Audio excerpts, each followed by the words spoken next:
What's up, everybody? Welcome to Montgomery Football on the Mire. Tonight, Montgomery hosts in the first of 2+2 games, which we'll get into what that means in a second. Scotch, Plains, Fanwood. Keith Glock, Tim Bartholomew, Matt Pogan, Mandy Shevlin, all here with you at Cougar Stadium, a desolate Cougar Stadium because it is a miserable night out. Folks, how's everybody doing?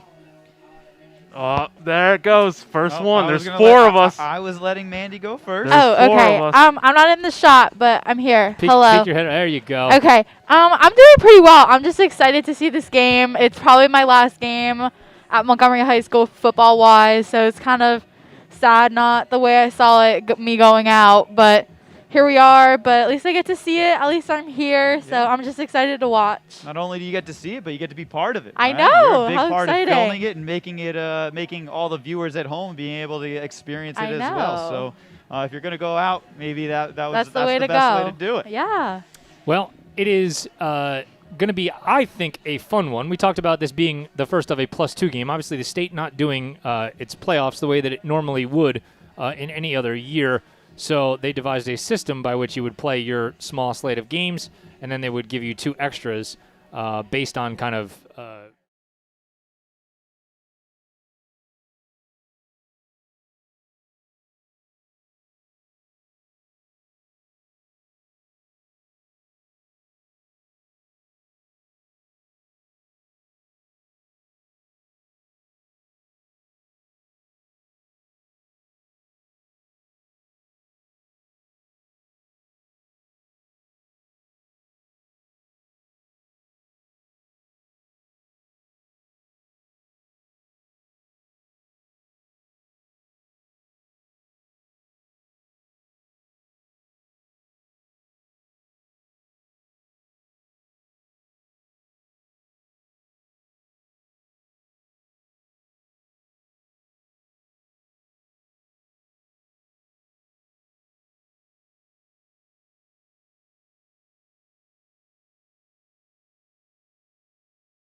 Check, check. There we go. All right, we're back.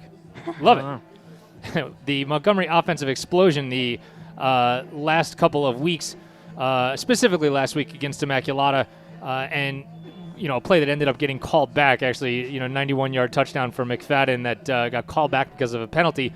But that play was kind of emblematic of the speed that he has and just his game-breaking ability. And to this point, there haven't really been a lot of guys on opposite teams that you would say, like, ooh, there's a guy on the other team with that similar kind of repertoire. Tonight, that is not the case. Number 3 for Scotch Plains, Sean Martin, about equal to Dylan in terms of overall foot speed, a versatile football player. They line him up in the backfield. They'll put him in the slot. They'll send him out wide. He's kind of a do-everything player. 2 games ago, they did not really need to throw the ball very much. So it was, the Sean Martin show, to say the least. And in the last 3 games, he has 4 kickoff returns for touchdowns. I mean, special teams wins games a lot of the time, and that's actually a super impressive stat because it's hard to do. Now, we have an excellent kicker in Benitez, so it's gonna be more challenging. But the kickoff team is gonna have to stay in their lanes. They're gonna have to make sure that they don't make those silly mistakes to give him an avenue to go through, because I know if you give McFadden an avenue, he's going to exploit you, and so you're going to treat him the same way as you would treat McFadden. Mandy, what about for you? Just to put a cap on before we hit a break here. Yeah. I'm not trying to dwell on bad times or anything like that. Just talk about it from the student's perspective, like what this first part of this wacky year has been like for you as a student. You know what? It really differs from student to student, I think. I think some are like, oh my gosh, like, why, like, this is so weird. But at one point, you kind of just start to accept it and kind of normalize it. With, like, regards to school, it's odd, and we obviously miss everyone, and we're like, it stinks that we can't see everyone, and we can't see all of our friends, and maybe the people that we don't get to see that often outside of school. But regards to sports, for the athletes, it's really tough because a lot of athletes, this is like their way of life. This is like what they've known for so many years, and now that it's kind of stripped away from them, it's very tough on like the student. Well, looking hopefully forward to better and more normal times in the months to come. So we're going to take a break. We're going to come back with Bring the Fury as our main man, Montgomery offensive lineman Brandon Fury, is throwing together the highlights from last week against Immaculata. And then we had a chance to sit down with the head coach of Montgomery, Zoran Milic. And all of that is coming up before kickoff, 6 o'clock against Scotch Plains. Don't go anywhere. You're caught in the mire. It's the Montgomery Internet Radio Experience.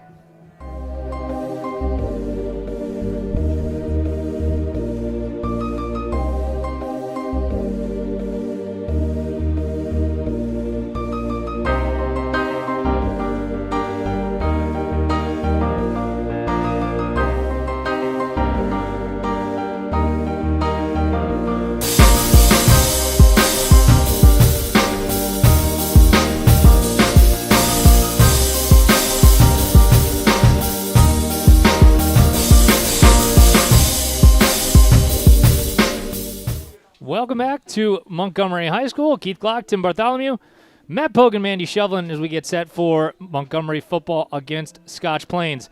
Right now, our favorite segment in the pregame. It's Bring the Fury.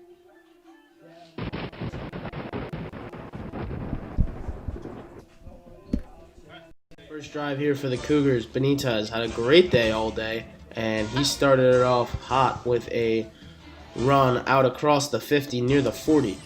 A few plays later, Pharrell Allen receives a dump off from Benitez and runs through a couple guys and gets the ball out near the 20. A few plays later, Benitez running right. He's going to walk in to tie the school rushing touchdowns record at 17. After another stop by the defense, Alex Benitez running left side, and he's going to weave his way across the 50. A few plays later, Benitez going to keep again left side, and he is going to get the Cougs all the way down near the 10. Same drive, new quarter, Benitez, QB sneak, and he gets in. He now has sole possession of the rushing touchdowns record at Montgomery High School with 18. Next drive, Benitez now gets a pick on defense, and he returns it all the way near the 35, and that's going to set up the Cougs offense in great field position.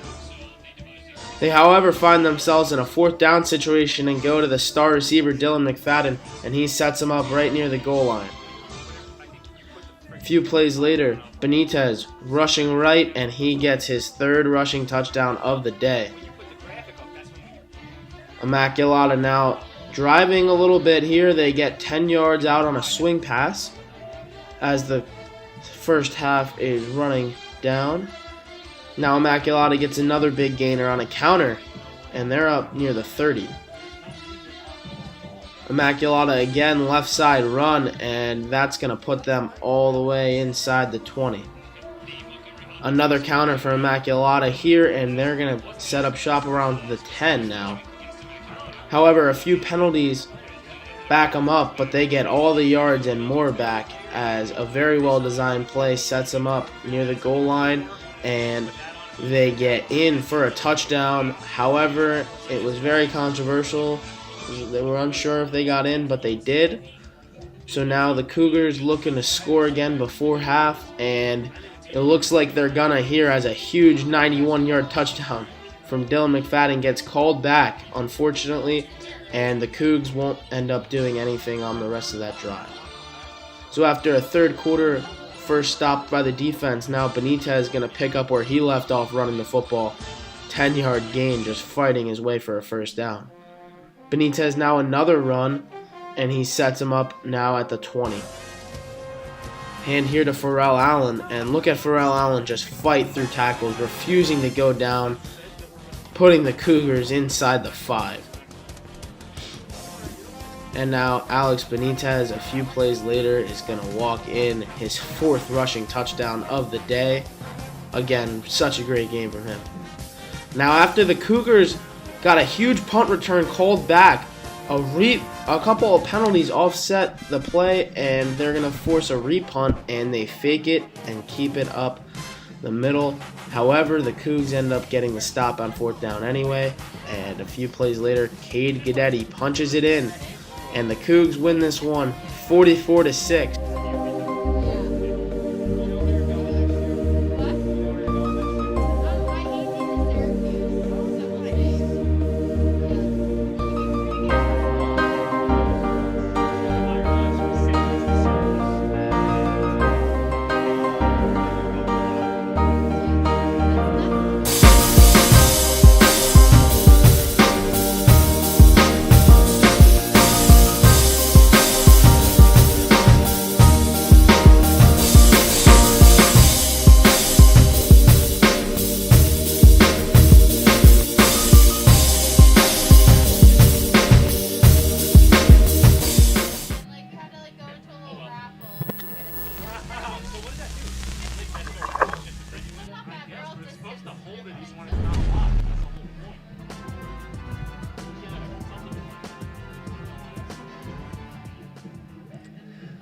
Welcome back to the Meyer pregame show. Keith Glock here with you as we're getting ready for football against Scotch Plains Fanwood. And we're very happy to be joined by the head coach for the first time this season, Zorn Milich. Z, welcome back, man. Hey, thanks, Keith. It's great to be back. What was it like for you having to kind of be a bystander and for like most of the rest of the watching world who also couldn't get to a football game, you're watching some of this stuff on the Meyer? Yeah, it was great to watch it on the Meyer. At the same token, not being at the games just really, there was something missing. Like my heart was out there with the coaches and the players, and not being able to help them or anything. And they did a great job. Coach Carty was absolutely phenomenal in my absence running the program. But at the same token, I took this job in 2000. We started this back in 2000, and kind of start the season and not be there. I'd missed 2 games in my whole career. And then in this situation, did not expect to be out as long as I was. And so to see my guys and, my coaches out there battling, especially, the first 2 games, it was tough because we lost both. And then, you feel responsible as the head coach for those losses. And then Sorry, I just lost some lighting here. Hold on. We were dealing with that with Coach Cardi as Yeah. well each of the last couple weeks. And so then they won the next two, which is great. And so I did speed up my return about 2 weeks sooner than I was supposed to come back. Things have been going good, luckily. So, but yeah, I missed the program. Just being around the kids and the coaches, and even coming into school to teach this week has been awesome. Just even though it's hybrid, I just had 8 kids in a class, my biggest class, and it's just so much better. And missing the team, the thing that I started and not being there in the beginning was tough. But what made it easier is the coaching staff. I have a great coaching staff, and they handled everything well. So it was probably more quiet when I was gone. So that changed the last week and a half. So I've asked this of Coach Cardi, while we were out, but I want your take on it as well. I feel like your team has gone through some major changes and through just what happens in football, right? Somebody gets hurt, but the way in which your team has had to deal with injury and change and just kind of getting their feet underneath them, what does it say to you, and how proud are you of them, of their ability to overcome all of the change that they've had to experience?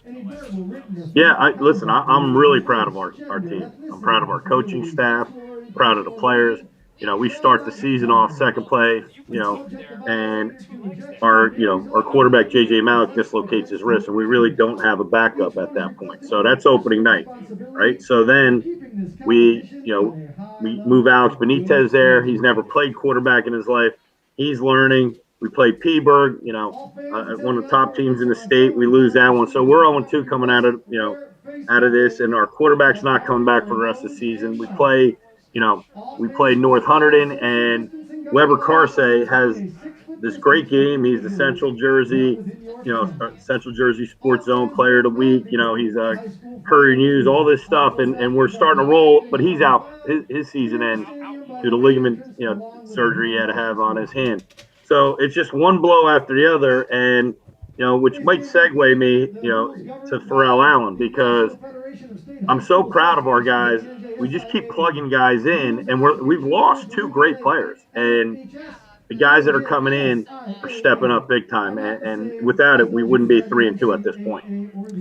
Yeah, no doubt. You certainly jumped the gun for me with Pharrell. We couldn't say enough good things about him last weekend. As we're watching that Immaculata game. Talk about Pharrell a little bit. I mean, certainly he's made his impact on the defensive side of the ball as well, but he is a guy that once you get him running downhill, boy, that's a load to tackle. Yeah. Pharrell didn't even want to play offense as a sophomore. He was a defensive guy. Last year we got him, we're thinking, okay, he's going to – we'll move him to tight end because we know he's tough. He'll block down there, from linebacker. But I'll tell you what, when he showed up in August, he was a different kid. He came in great shape. He was much faster than he was a year ago.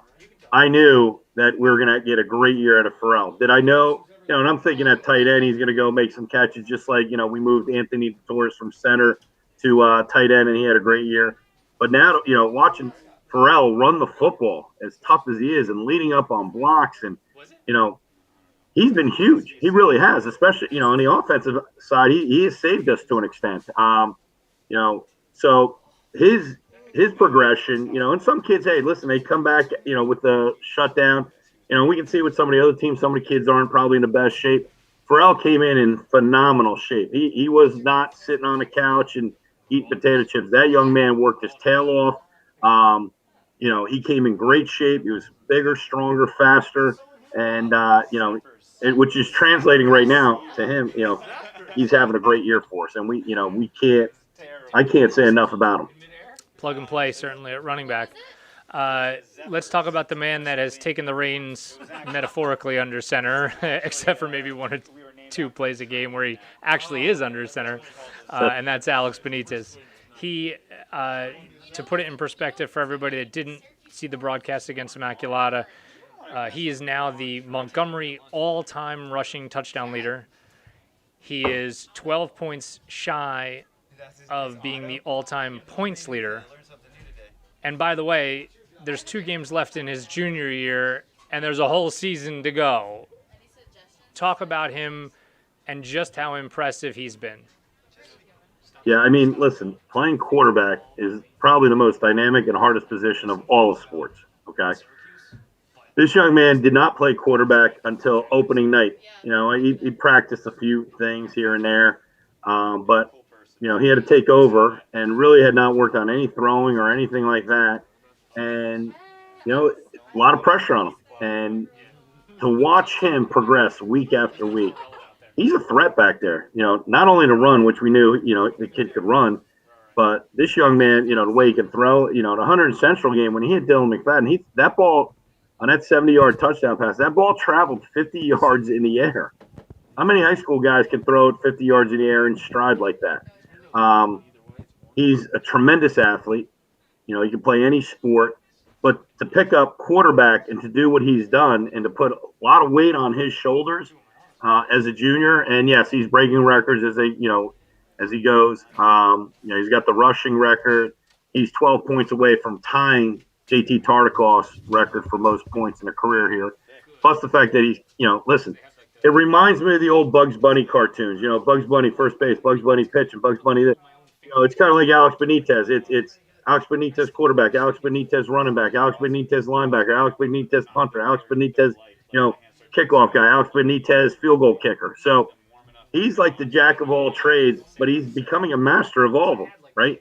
So without him, I mean, you know, we're not where we're at by any means. I mean, he's one of the biggest reasons that we've been able to score these points, and, you know, which has changed our offense a bit. And, you know, a lot of credit goes to Sean Carty. I mean, he took what we had and turned it into this incredible offense now that creates a lot of problems for the opponents. So, again, you know, Alex, without him, we're not in this situation as well as all the other players. But Alex is having a great year for us. I had myself muted there. Sorry about that, Coach. Talk a little bit about the opponent we're going to see tonight, because offensively, Scotch Plains is about as good and as fast a team as we maybe will have seen or will see this season, and just the weapons that they have on that side of the ball. Yeah, listen, offensively, we knew last year when we played them, they had some weapons, and they were all coming back. They were a young team. You know, you could start off with one of the most dynamic players in the state in Sean Martin, number 3. I think he's got 4 or 5 kickoff returns in the last 3 or 4 games. You know, he's a dynamic player. He's the fastest kid we've seen this year, okay? They have another kid, and the thing about Sean Martin, he can be in the slot, he can be at split end, he can be as a running back. So you need to know where he's at all times. He burnt us a couple times last year. They have another good running back in number 28, Anthony Robinson, who runs. You know, he's got great wheels too. And then, you know, he's number 2 this year. He was number 10 last year. But this kid, Christian Piche, I hope I'm pronouncing it right. He's a big-time receiver at 6'4", 205. He caught a touchdown pass against us last year. So they have weapons offensively. The quarterback last year, you know, was like his first year at QB, Hayden Witter. He's got a great arm. He's getting into the right guys. They are offensively a major concern because they bring so much athleticism. You could do everything right and you make 3 or 4 mistakes, and there's 21, 28 points right there. They are explosive. Is this the kind of situation where you send somebody McFadden and say you got 3 and that's your job today defensively? Are we in that kind of a situation? Well, you can't do that because the kid moves all over the place. You know what I mean? So like if he's at receiver, yeah, you could say, hey, you can lock up on him. But when he's at running back, are you going to put him in the middle of the field? You know, what happens if they run a screen and they're running guys vertically, and Dylan's got to respect that, and now they hit the kid on a screen. So it's not like you could spy a quarterback in this situation because they move him around in so many different ways. Yeah, there's certain things where we could, try to put Dylan on him, but the way they move him around, the way they use him, it makes it very difficult. Plus, when they put him in a slot, they can motion him. All right, so now are you forcing us to be a man team? If we're in zone, what happens? Do we cap them? Meaning we put a linebacker over them with a safety over the top. So it creates a lot of problems, and what you end up doing is you're not really running your defense, which Coach Shananella and the guys have been doing a great job with it. You don't want to, you want to be aware of them. You want to make sure everybody's aware of the young man, but they do have other weapons. Like I said, with Pike, at number 2 at wide receiver, they can go deep at any given time. You got to worry about that. Do you put Dylan on him? You worry, Anthony Robinson goes in the slot. They got other players. They got a kid, Matthew Power, number 4. He runs the jet for them. He's fast. He's very good. So, I don't think in this situation, because they have so many weapons, that you can't sit there and lock on one person. I think that's what's made them successful. I think it's in our best interest to make sure we know where their playmakers are at all times. But at the same token, we got to stay within our defensive strategies and just play better. We got to make sure our ends have to step down on a tackle. When a tackle steps down, don't let them go hit a linebacker, right? So things of that nature, so we can have guys at the point of attack. Are you surprised, as you kind of conversely, if you flip over to the Montgomery offensive side of the ball, that there's no way that other teams can't watch tape and see, oh, we should probably not let 7 get vertical on us, because as we've joked all the old wide receiver cliche, when you're even, you're leaving. It's very difficult to cover Dylan as he gets up the field that way, and the amount of single coverage that he has drawn this year, it leaves me shaking my head. I drew the comparison early in the season to when teams didn't know who Tyler Young was back when those years ago, and it took 3 or 4 games for everybody to be like, oh, no, that wasn't a fluke. We just can't let him run vertically. But it seems as though you've been able offensively to create those matchups that allow him to do that. And, Benitez has also been able to identify those situations and hit them more than not. Yeah, listen, Coach Carty has done a great job. Sorry about that. Let me, here we go. I'm back. Coach Carty has done a great job designing this offense. A couple things that make this offense different than when Tyler Young was here. And it's easy to sit there and say, man, they're just single covering, Dylan McFadden. Why would you do that? Well, you could probably do that when it's an obvious passing situation. Our offense presents a unique problem that most people don't. Most, as you've been watching, are spread-oriented. And this is why I think Phillipsburg is always tough every year. We're running a tight end. So if let's just say you're a 4-3 team, you have 7 guys in that tackle box, okay? And you got 4 guys over the top. Well, with our tight end in there, with the 5 linemen, that's 6 guys there. Our wing makes 7. So you got 7 guys to block 7, all right, if we hand the ball off to the running back. If our quarterback, Alex Benitez, carries the ball and we're using Farrell to block, now we're putting 8 on 7, and that's how those big gaps are opening. Okay, you got a problem now. So we're going to run the ball till you do something. You're going to bring that 8th guy into the box. Now you got single coverage. Okay, and even then we can go 8 on 8, and we can still put a hat on hat and let Alex go and run with it. So in essence, what we're doing is, if they want to double cover, Dylan, we're going to run all day, and we've been doing a great job. Our offensive line, has been doing a great job. A couple years ago, we had numbers. We didn't block well. We were getting beat on a one-on-one pretty bad in certain spots 2 years ago, all right, when Alex was a freshman. Last year, they were doing a good job. So I think our scheme allows a lot of times, too, like, listen, if we decide we're going to throw to Dylan, we can run double moves because we're going to use more guys to pass protect. We'll keep the tight end in. We'll keep the wing in. We'll keep the running back in. Now you're rushing 7, and we're blocking with 8, okay? Now it allows our quarterback a little more time, and I don't care if one-on-one, you're not covering Dylan McFadden out there in the open field. We're going to get him out in the middle, a double move. He can fake the post, go to the corner, fake the corner, go to the post, and get it out there, and you got an issue. So I think our offensive scheme that Coach Carty has designed, I was always big on, like, the wing T blocking schemes. I wanted more of a power-oriented thing.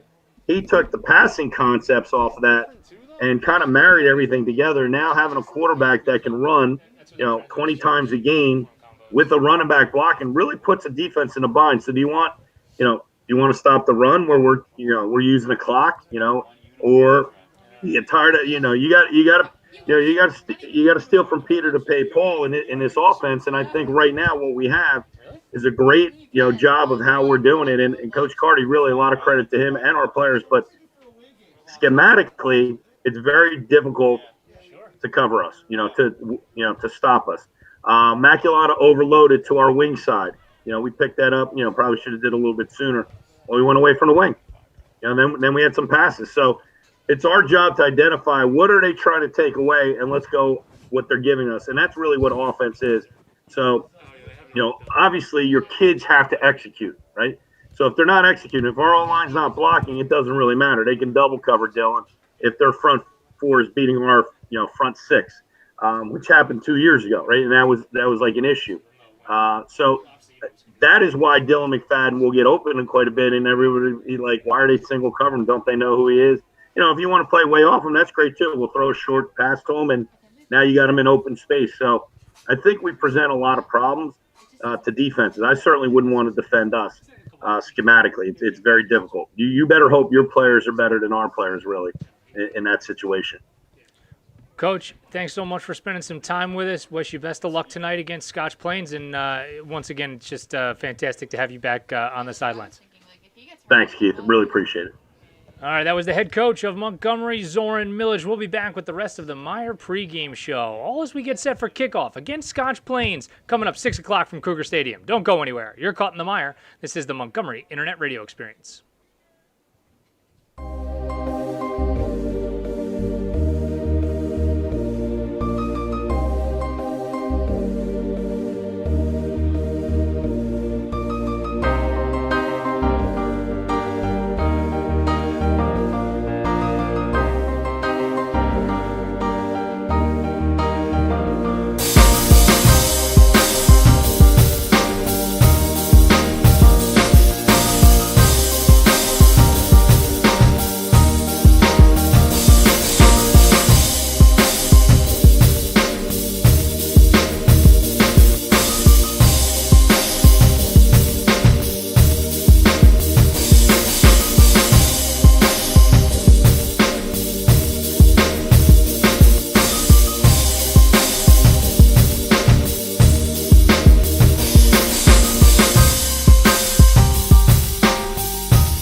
Welcome back to Montgomery. Keith Glock, Tim Bartholomew, Matt Pogan, Mandy Shovlin, live from Cougar Stadium. Montgomery getting set to take on the Raiders of Scotch Plains. Scotch Plains a little bit late, obviously, coming out from the locker room. You always love to see that, late for the opening kickoff. Yeah, better to be prepared. I don't even know what that means, but whatever you say. How are things going down at Lower Middle School, Tim? It's going well, man.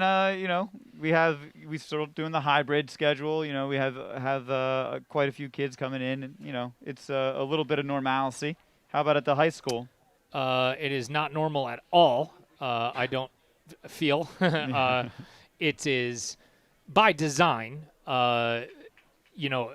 More like a ghost town than what we are used to. We're used to packed hallways and stuff like that. So. We were talking off the air about, how, I guess, closely, because we're generally rule followers, right? I mean, here it's one thing we do pretty well at Montgomery, that I've never seen, and that's a literal statement, never since we've been back in this hybrid thing, seen somebody not obeying what the rules are. And to me, it's not a coincidence at all that we have had no transmission like in any in-school transmission. It's just, it would shock me. I would feel like you could send 100 kids to school that were positive, and because everybody is following the rules and like nobody is really getting anywhere near each other and everybody's wearing a mask 100% of the time, like I feel like we would be not even transmitting it to each other.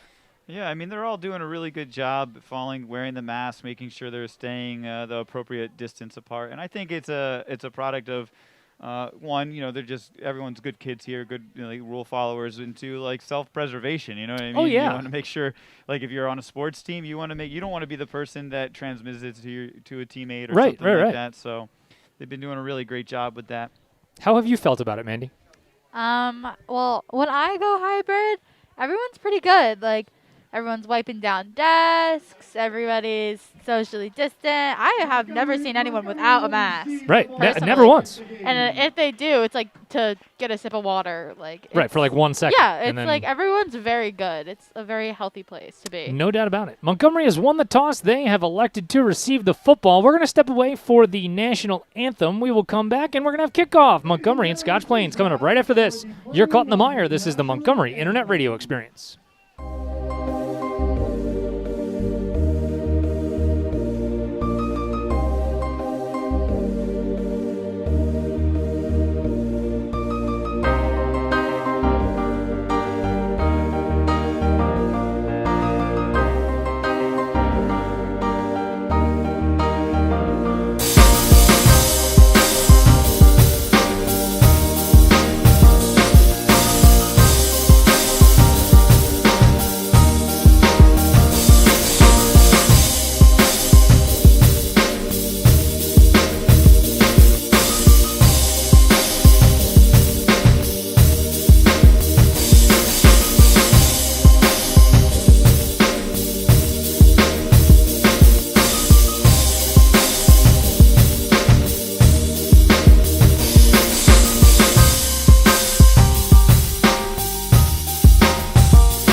Welcome back to Montgomery. Keith Glock, Tim Bartholomew, Matt Pogan, Mandy Sheldon. That concludes the Montgomery the Meyer pregame show, I should say, and the pregame show and the opening kickoff, as it has been all season long. Sponsored by Dave Strauss and J. Robert Realty, serving all of your Mercer and Somerset County realty needs.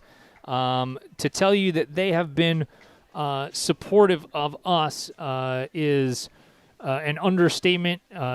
The likes of which the Meyer has actually never seen. We got Meyer magnets showing up on the back of cars. We got some Meyer swag coming in the next little while.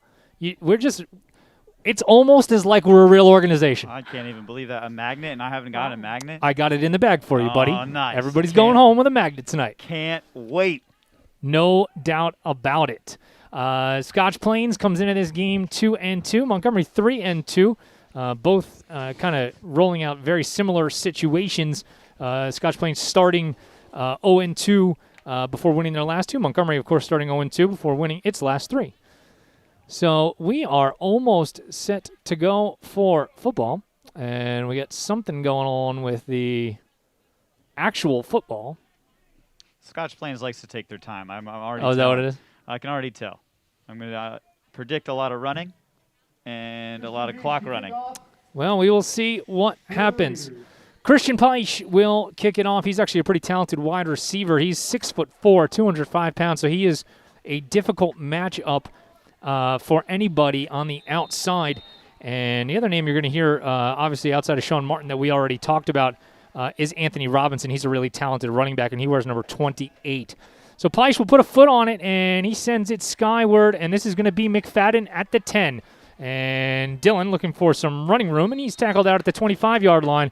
And we have a little something happening back here behind the ball, as it looked like, trying to see who that was for Montgomery.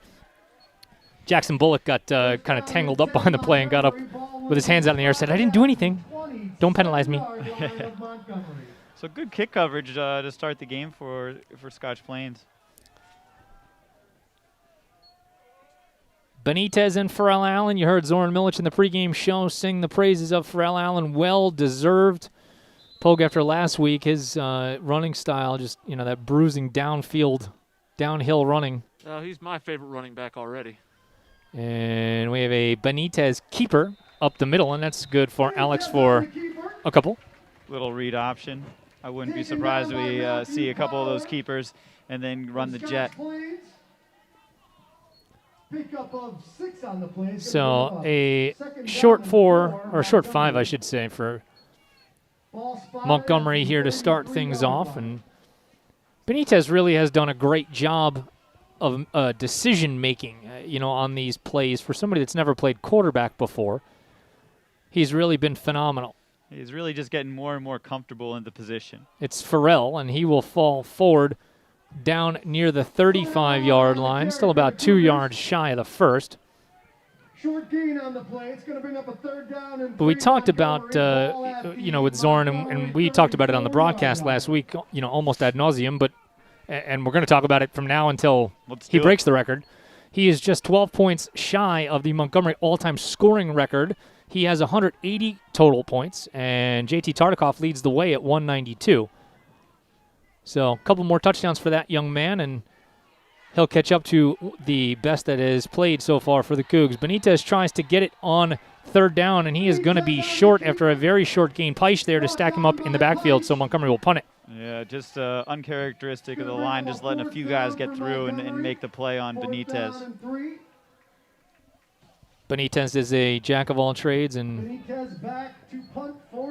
he will sit back to punt it. I'll tell you what, though, it sets you up great for having a fake punt one of these times when you got your quarterback playing punter.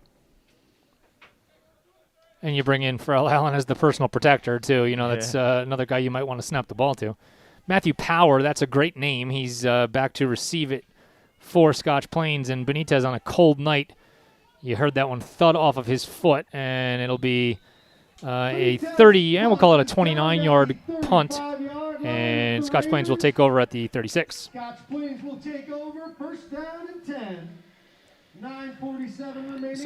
So Martin is there. He's our running back, right? He's pretty much everything. Sean Martin wears number 3, 5'10", 165-pound senior. They line him up in the backfield. They'll throw him in the slot. They'll send him out wide. They do pretty much everything with him. All right. Gotta watch. That we do. The quarterback is Hayden Witter. He is a 6-foot senior, and he will turn and hand to Martin. And you can see his speed as he nearly gets around the corner.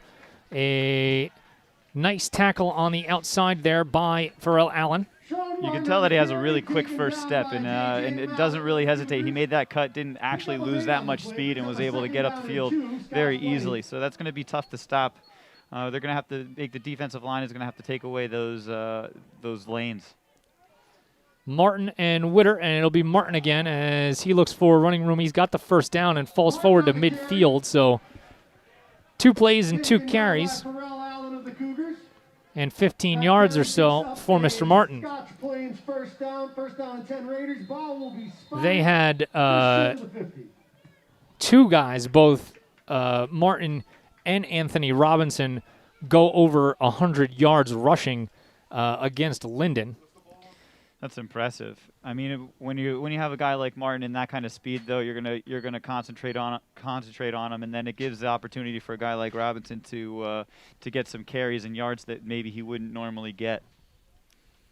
Injury on the play for the Cougs, and I couldn't see who it was right in the beginning, and it is unfortunately going to be Jalen McDaniel. Jalen had missed a game earlier in the season, and he's holding his left arm. That's not good for Montgomery because McDaniel has been somebody this season that has really made a lot of plays, bunch of tackles for loss. Well, hope for the best. Hopefully it's just a stinger or something like that, and he can get back out there. Never like it when somebody's holding their arm and they're in that way. It either like you've seen. I'm clearly not a doctor here. I'm looking up here, but it's like, is that a collarbone because he's holding his arm like that? Is it a like lower arm injury? Yeah, it looks like he's hurting more towards his wrist area and forearm. So maybe he got a helmet onto bone. Who knows?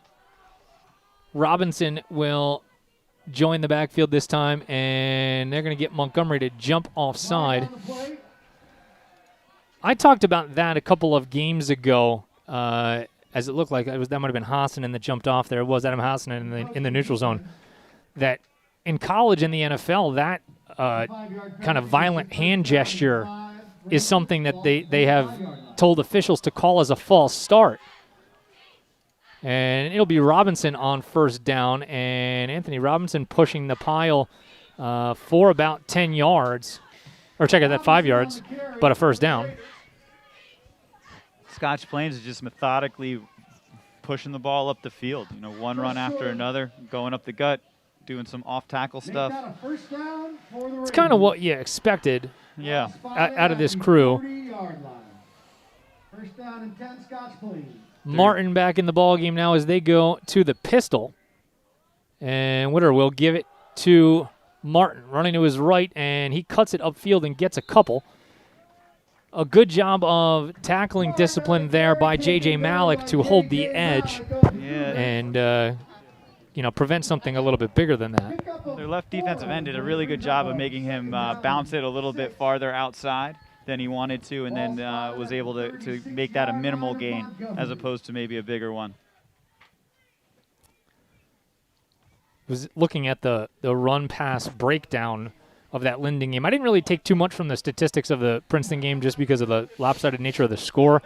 They only threw the ball about 5 times in that win over Linden, which was a really close one. So, I was interested to see what they might do. When you have a guy running like that.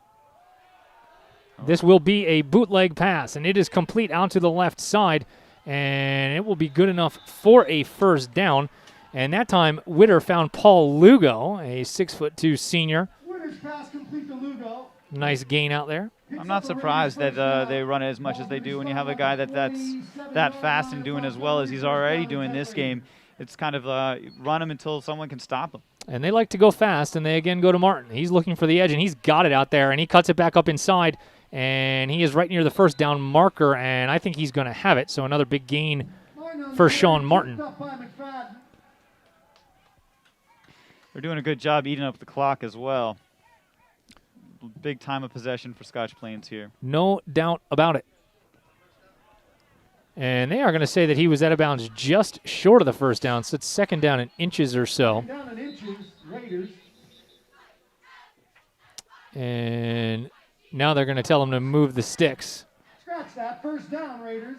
So certainly looked like it, in Ball spotted watching it live, it looked like a first down, so I think that's the correct call. Witter and Robinson in the backfield, in the gun, and this is going to be a Robinson as he breaks it out to the left, and he's still on his feet, searching for the goal line, staying on his feet, into the end zone for a Scotch Plains touchdown. Just a solid, tough run, made the correct cut, and then broke 2 or 3 tackles to back himself down into the end zone. It's really tough when you can,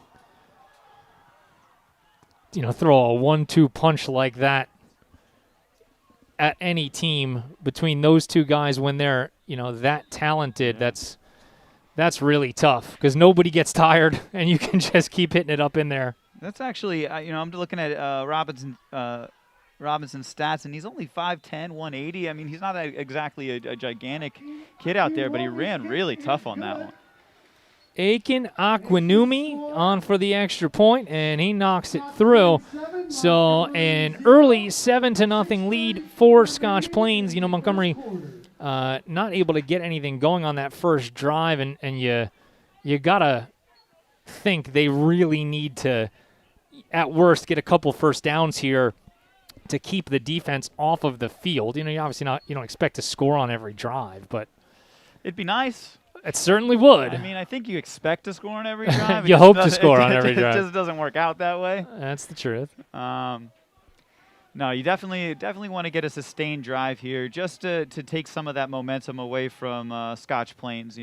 They just did a terrific job. I mean, they got 5 yards every play and finished off with a nice little touchdown. So you want to take that momentum away from them and bring it to your side of the ball. Pike will tee it up relatively in the middle of the field for Scotch Plains, and it's Jenkins and McFadden back deep to receive as usual, and they send it towards Dillon. He'll again corral it at the 9. And he picks up a block and about a decent return again in the relative vicinity where they started last time. Call it first down and 10 just outside the 30. Interesting that they have elected twice to kick it to McFadden rather than away from him. I was thinking that, but you know what? Their kickoff coverage is actually really good. I mean, the guy who made the tackle came from the far side of the field, so they got some flyers down there. So often, you know, you say, well, like, oh, you want to kick it away from that guy, but what if there's really good kick coverage on the left? Like, it's something that they're used to doing. Yeah. You know? You try not to go away from what works for you. Pharrell Allen, speaking of what works, he gets about 3 yards. Is tough running for that young man. I thought it was interesting in the pregame that Zoran Milic said that, you know, Pharrell was a kid who didn't want to play offense initially. And, you know, usually every kid wants to play offense, but Pharrell really wanted to play defense, came into this season in great shape, and, you know, certainly pressed into some duty. But those kids are the ones that you want to play offense because they've got that, you know, they want to play defense for a reason. Yep. Jet sweep. McFadden's got it. He's looking for the corner, and a really nice tackle out there, and that'll limit him to a very short gain. So a good job by Scotch Plains. By Samuel Ross of the third in midfield, or mid-distance rather. I think some kind of maybe a screen pass or maybe a QB draw. You know, it wouldn't shock me that, you know, if you can pick up, you know, 3 or so, I wouldn't be shocked if you went for it on 4th down in that spot. So a run here would not surprise me at all, and it will be Benitez. And Alex is going to be dropped again after a short gain. Another good job gap discipline-wise from Scotch Plains. And Montgomery will send on the punting team. Damon Schumann was there for the tackle for Scotch Plains that time. So 2 drives, Tim, and 2 3-and-outs for the Cougs. I haven't seen a pass yet, which is actually surprising to me. Benitez sends it spiraling over the head of Power, and great kick. They get a nice little bounce there inside the 20-yard line. And Scotch Plains will have to go the length of the field pretty much. Hopefully the defense can just hit that reset button and start filling those gaps and taking away the edge so that Martin doesn't get the 5 yards per carry that he's getting currently. We haven't seen Montgomery really get pushed around on the line of scrimmage, you know, the way that they have so far tonight. Obviously, we have a ton of time left in this game, but yeah, it was just one series. But Scotch Plains looks sharp right now, so, you know, they're looking to keep that going, and we're looking to stop it. Yeah.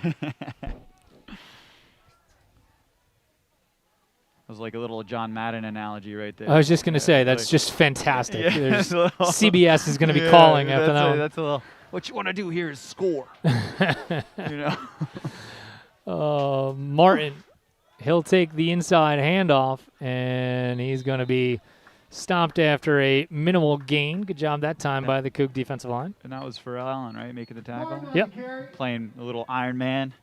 I like it. That's where, you know, on a first drive, you see maybe where somebody like Weber Carsey has really missed. Yeah. You know, it's easy to say, like, oh, he's, you know, you see him with the ball in his hand. And I guess what I was getting at. But a lot of the times when you didn't even notice he was doing things on the defensive side is really where his major impact was. Yeah. Martin again, this time a gain of 2, so it's 3rd down and 4. So far on this drive, the Coug defense has held up its end of the bargain. It's got a good stop here. You know, this 3rd and 4 yards is a tricky position because they could do just about anything. You know, they probably can run it. You know, you got to look for the short pass, the quick slant, things like that. They're showing us something, too, that we haven't seen yet with Robinson and Martin both in the game here. It's going to be Martin and he's going to have the first down. He steps out of a tackle, and he is down at about the 37. So you always, when you put the two playmakers in the game at the same time, it just adds another element of responsibility. Yeah, he was just a shoelace away from taking it to the house. So good job by Montgomery to just kind of make that play. Robinson and Hill to get the handoff this time, and he busts through the middle of the defense for a gain of about 6 or 7. So as good as Montgomery looked in the first two plays, Scotch Plains back to its kind of ground yard churning ways the last couple. They're not doing anything crazy out there. They're just kind of saying, here we are, stop us. Witter doing a lot of adjusting at the line of scrimmage, and he will give to Martin, looking to run to his left. He cuts it up inside. He's got running room, and he is going to have a touchdown-saving tackle made by Jenkins right at the 40-yard line. Martin brought down by Jenkins on the play. You know, it's one of those things, and Montgomery has kind of been that way at times this year, death by 1,000 cuts, you know, and it's kind of like, we'll get 3, we'll get 3, we'll get 6, we'll get 14, we'll get 3, we'll get 3, we'll get 14, you know, and that's a demoralizing thing at times. But I think the defense just needs to make one big play right here. You know, one negative run to kind of get the confidence back up and stop the momentum. Witter sends a man in motion, and it'll be play action as he goes on the boot, and he may run it. Yep, he's going to keep it. And Hayden Witter has himself a nice gain of about 8. You know, and give them credit for that too. You know, I mean, other teams have to respect, you know, the fact that you have two just powerful running backs there, and it's only so many times that you're going to be able to hand that ball off before the defense starts committing guys solely to the run, and that leaves, you know, the naked boot there, you know, as open as you just saw it. I mean, when they're running like they are running, you want them to, you know, you want to commit to it. You want to say, okay, here's your pass. Try to take a pass. You know, unfortunately, this was a rollout, and it was wide open for him to get a nice 10-yard run.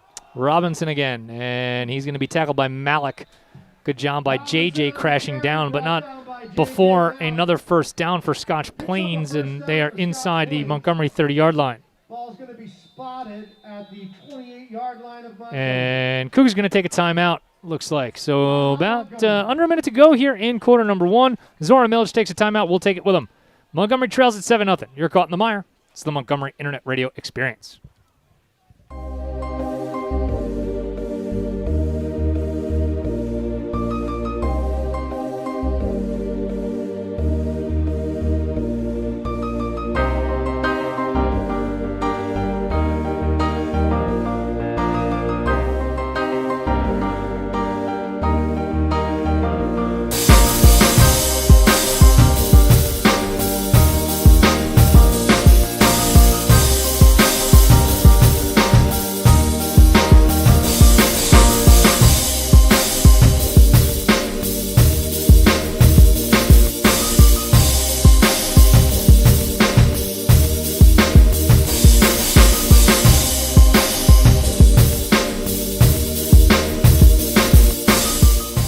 Welcome back to Montgomery, live from Cougar Stadium. This is Montgomery's first of a +2 situation in this wacky state alignment without playoffs this year. Keith Glock, Tim Bartholomew, Matt Pogan, Mandy Shevlin. And so far it has been pretty much all Scotch Plains. I think that the defense is lacking confidence here. I think it's slowly demoralizing them as long as Scotch Plains just keeps pushing it up more and more. I think they're definitely lacking that confidence that they need to make those negative plays. Another 5-yarder for Sean Martin as he just continues to gash this Montgomery defense. And, you know, no rest for the weary as Hayden Witter has them right back on the ball. And again, it will go to Martin looking for running room on the right. And this time he is stacked up in the backfield. A nice job by Dylan McFadden. Dylan getting in there, making the play. That's what they needed, one of those. All right, so now let's build on it. if there's one guy that can match Martin stride for stride on this field, it is McFadden.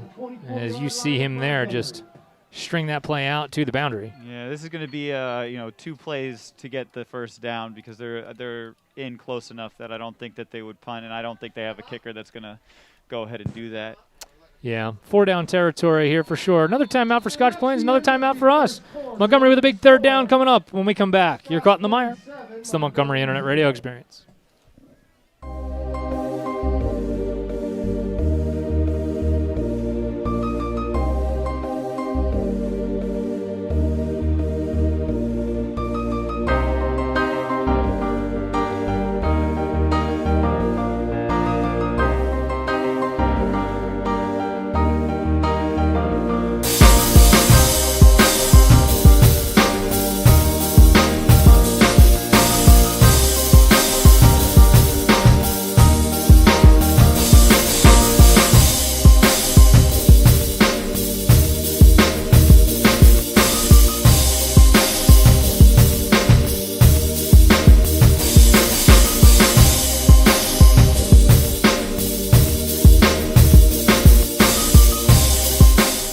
Welcome back to Cougar Stadium. Big 3rd down coming up for Scotch Plains. As Tim, as you said, you got to imagine this is probably 4-down territory for Scotch Plains. Yeah, I mean, I can't imagine unless they got a kicker who's money. But let's see. Hopefully, they need to take it to 4 downs. Let's get a stop here on 3rd, and we can see what they do. Martin will join Witter, and it's going to be Witter to throw it on 3rd down. He slings it out to the left. That is complete, and a nice stick out there. Big tackle. McFadden, 2 big plays in a row, man. That's what you need. So now we get to see what they can do. It's going to make it a 4th down And and 7. they're going to... Raiders. Are they bringing out the kicker? Ball Bringing out the punt just team. inside the A little 25-yard pooch line. right to the corner. No. You know what it was? It was one of the linemen went over for a towel, it looked like, or a glove. And Witter, again, is going to throw. He's under some pressure, and he is going to be sacked. That's a huge play. Dylan McFadden just said, you know what, I'll do it. Was that Dylan who made the play? No, it I wasn't. think it was Mark. No, it was No, Mark. Boyer. It was Danny Boyer. Danny Yeah. Boyer. Danny Boyer has been in the backfield pretty consistently That was great. defensively for Montgomery, and that's about as big a play as you're going to see, after just all the momentum there. Are you shocked as I am that that's what they went with play call-wise? Yeah, I mean, I would have ran it. They've just been running well. I would have still tried to run it. There hasn't been a play that's been less than a 2-yard rushing game. I mean, they went 3 pass plays at least 2 pass plays in a row and got negative yards on it. So I have a feeling we're going to see less and less throwing out of Scotch Plains. So Benitez, in search of his team's first down of the game, he's going to keep it, and he's going to be stacked up at the line of scrimmage. Nice play out there by Scotch Plains. I'm sure that's something that they've seen on tape because I know that we've been running a lot of like QB keeper, QB draws. Yep. So it's something that they've been very prepared for, and it looks like that they have a good scheme to stop it. Hopefully we can start using that to our advantage and making some plays that might be like some quick passes out of what appears to be a QB keeper. Ball only been in the hands of Dylan McFadden once in this game, and that's been on the ground because the Cougs have not tried to throw it yet, and they will for the first time here. And he's going to load up, throwing for McFadden. Dylan is going to run underneath it. He's got it inside the 10. Are they going to catch him? They're not. We're tied. Or we're about to be tied anyway. Yeah, buddy. McFadden to the end zone from Benitez. And then that was a great pattern by him. He just created space. And then what a great throw by Benitez. I mean, it's right on the money. Led him perfectly. A 60-yard touchdown strike from Benitez to McFadden. We've seen it time and time again this season, and they did not disappoint there. And that's what momentum does to you, man. The defense steps up, makes 2-3 big plays in a row, and then the offense comes out there with new life and comes in and makes a gigantic play. Muddle huddle in a weird formation here, and they're going to go to McFadden on this sweep, and that's going to get stopped. And forget about, I guess, in the old Meyer jinx about talking about us being tied. Yeah, I was like, it's kind of how we roll here. So viewers at home, we can blame that one on Glock. Oh, yeah. It's all on you. That is Glock's fault. It's typical. You want to talk about missed extra points, missed free throws? It's just what we do here on the Mire. He puts the lid on the basket in basketball, so like you wouldn't even believe. Yeah. It's so bad.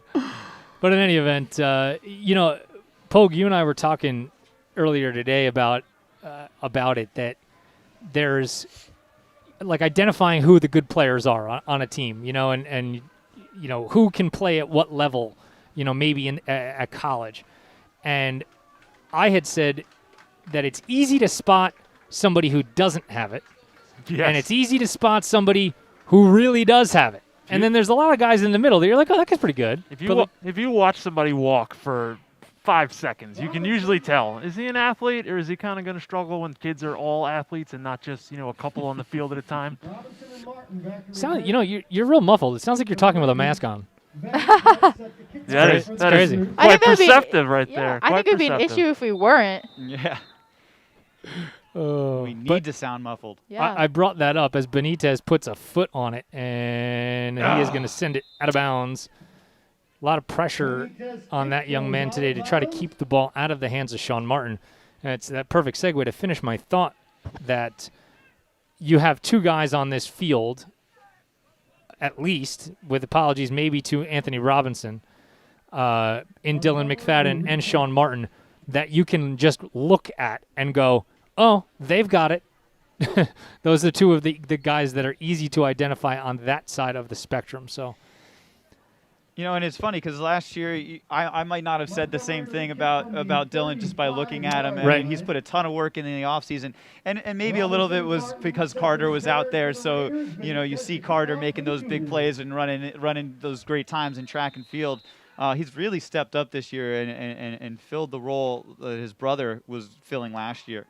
Little pooch kick by Benitez is going to be taken by one of the upbacks and returned out past the 40-yard line. And it looked like Samuel Oros was there to corral that one. Got a flag. A late flag. I'll tell you what, when I played high school football, I got to be like one of the upbacks, and I loved when they tried to do the pooch kick so I could get a chance to try to return it. Well, but think about how often a team's upback is just not used to having the ball in their hand. You know, so when you kick it and there's a skill player that there is, it was a dead ball personal foul, it looks like, on Scotch Plains. So that is going to back them up 15 yards from the end of that run. But, you know, Montgomery there had kicked it to a skill, you know, position player and one of the wide receivers. And you know, and you were a corner, so it's not like you were not used to having the ball in your hands. I was a receiver too, so like that's kind of what the theory was, because we had some really good returners that people would try to avoid, and so the number one way you avoid a good returner is you kick it to the up back and hope that they make a mistake. Sure. And I'm certain you never made mistakes up there. Oh, you know, I was all special teams players, so you know me. That's it. You're special, all right. I'll tell you that. Hayden Witter, senior signal caller for Scotch Plains. He's in the pistol with Anthony Robinson behind him. Robinson, a game breaker in his own right, along with his teammate Sean Martin, and he's going to get the carry looking for the left side of the line. And Montgomery doing a really nice job there. Again, stacking him up for no gain. There's that confidence, Mandy, right? That's what you were talking about. I was about to say, I retract my statement about what I said earlier, and that they have gained the confidence. You know what? now. They've got some headphones in their helmets. They heard you talking about it. I think they did. I think they got mad at me. They were like, "We'll show her." You motivated them. I think I did. We were talking some real psychological mumbo jumbo a couple weeks back as another handoff up the middle. And Robinson, a really nice run to stay on his feet and get out near the first down marker. Just a strong kid, man. Yeah. Just a strong kid. He's going to be like an eyelash short of a first down. Pogue and I were talking about the concept of momentum and how it really doesn't exist. And Witter is going to fall forward for a first down. So a fresh set for Scotch Plains that, in reality, the last football play has nothing to do with the next football play, you know, from a if we just do our job, we should, and then win a couple one-on-one battles, we should be able to stop the play. What happened previous should have no bearing at all from a confidence standpoint. I think that's false. I agree with that. I agree that Well, it is why? false. I understand why. I wasn't really asking why. I was as a gain of 4 by Robinson. If I have to explain it to you, No, every but- play is designed, right? So you run a counter because you run off tackle 3 times, and then you. But that's strategy. So, that's not momentum. I'm talking about the concept of a kid going like, I just had 2 great runs. That means I'm going to have 2 more great ones right after this. Well, it does change your confidence level and how you approach the ball. If you get lit up in the backfield, and then you go in the next run with saying like, I don't want to get lit up, you're probably going to get lit up again. There's Martin as he is stacked up after a gain of 2. So what you're saying is that player who thinks he's going to go into the next play going to get lit up again really just needs to work on his own self-confidence. So if we were able to separate. Are you trying to say I proved your point? No. Right? Okay. Yes, I am. I am trying to say that, as a matter of fact. No, I didn't prove your point. you I did. proved my point. If we were to just somehow magically flip a light switch off and then flip a new one on from one play to the other, and we said, I always operate at 100% confidence, then there is no momentum. I am able to make a play every time I touch the ball or I'm playing defense or anything. But this isn't like Hogwarts. This isn't magical error. You know what I mean? Yeah. So that's an intangible. That's part of the game. Oh, Martin just spinning out of a couple of tackles, and he is going to pick up a first down before Benitez runs him out of bounds right near the Montgomery 40-yard line. A great job by Alex. I brought that up about the concept of momentum and how it's actually malarkey because the sports psychologist who is working with Russell Wilson has been heavy on that, in that you just threw an interception. Well, that's great. Acknowledge your role in the interception, and now we move on because the next thing that you do has the interception has nothing to do with what you're going to do in the next play. So sure. So he's using psychology, like he's trying to change his thought processes. Correct. Sean Martin, and he's going to run into a wall after a gain of 2. And they're talking about the concept of getting back to even. Yeah. Not even to use positive words all the time. Like, oh, it's going to be great. Like, don't worry, you just got lit up. To you said 4 plays in a row, but no, everything's still perfect. And then you leave the athlete wondering, well, no, it's not perfect. Like, what are you talking about? We had a loss the last 6 plays. So we're just trying to get back to neutral. If we can just keep everything in the neutral space, we can be real successful as athletes. Can I have a counter to that? Well, you can. You have a headset on, don't All you? right, Feel so- free. Say you're lower than the neutral, and then you go back to neutral. Isn't that technically momentum? No, no, it's not. That is just getting yourself back to a status quo. Questionable. I like that. That was a good point by Thank me. you. No. If you are allowing what just happened to be the reason that you're getting into neutral, then you are trying to say that that's momentum and that's why that happened. I'm saying that you alone, your own willpower and brain power is the reason why you can always get back to neutral, not what just happened to you. So my question is, how many people at home are be like, what are we? What? What is happening right now? What Someone are tuned we- in 2 minutes ago and has absolutely no idea what we're talking You just about. got psychology 103 or whatever that was. I would go with 90. I wouldn't Listen, even say do 101. you not? I don't even want to would- tell you how much Russell Wilson is paying this guy for that kind of concept. A couple of penalties in a row has backed Scotch Plains all the way up, back into their own territory, and another great play in the backfield. That's what Montgomery needed right there. Let me tell you. Why did they need it? There's no such thing as momentum. Yeah, why did they need it? They didn't need it for momentum. They just needed it so this way they can get Scotch Plains off the field. All right. All right. That was first down. I'd be like, Folks, I have a master's degree in Relax. screwing with your head. I could do this all night. Let's go. Come at me. you're really getting some momentum there, Keith. You're Oh. really building some momentum on I really hope this doesn't have legs and you can keep this up in a basketball season. I'm going to remember this. we're gonna I hope you do remember it and get yourself back to neutral when you're competing. Okay.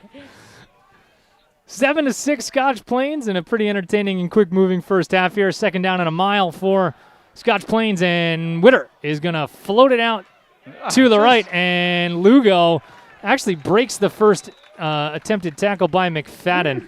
That was irrelevant because McFadden was there and just put the stop on him, and then the rest of Montgomery was able to come over and help. That's a great play by him, and he's been doing a really great job just flying to the ball tonight.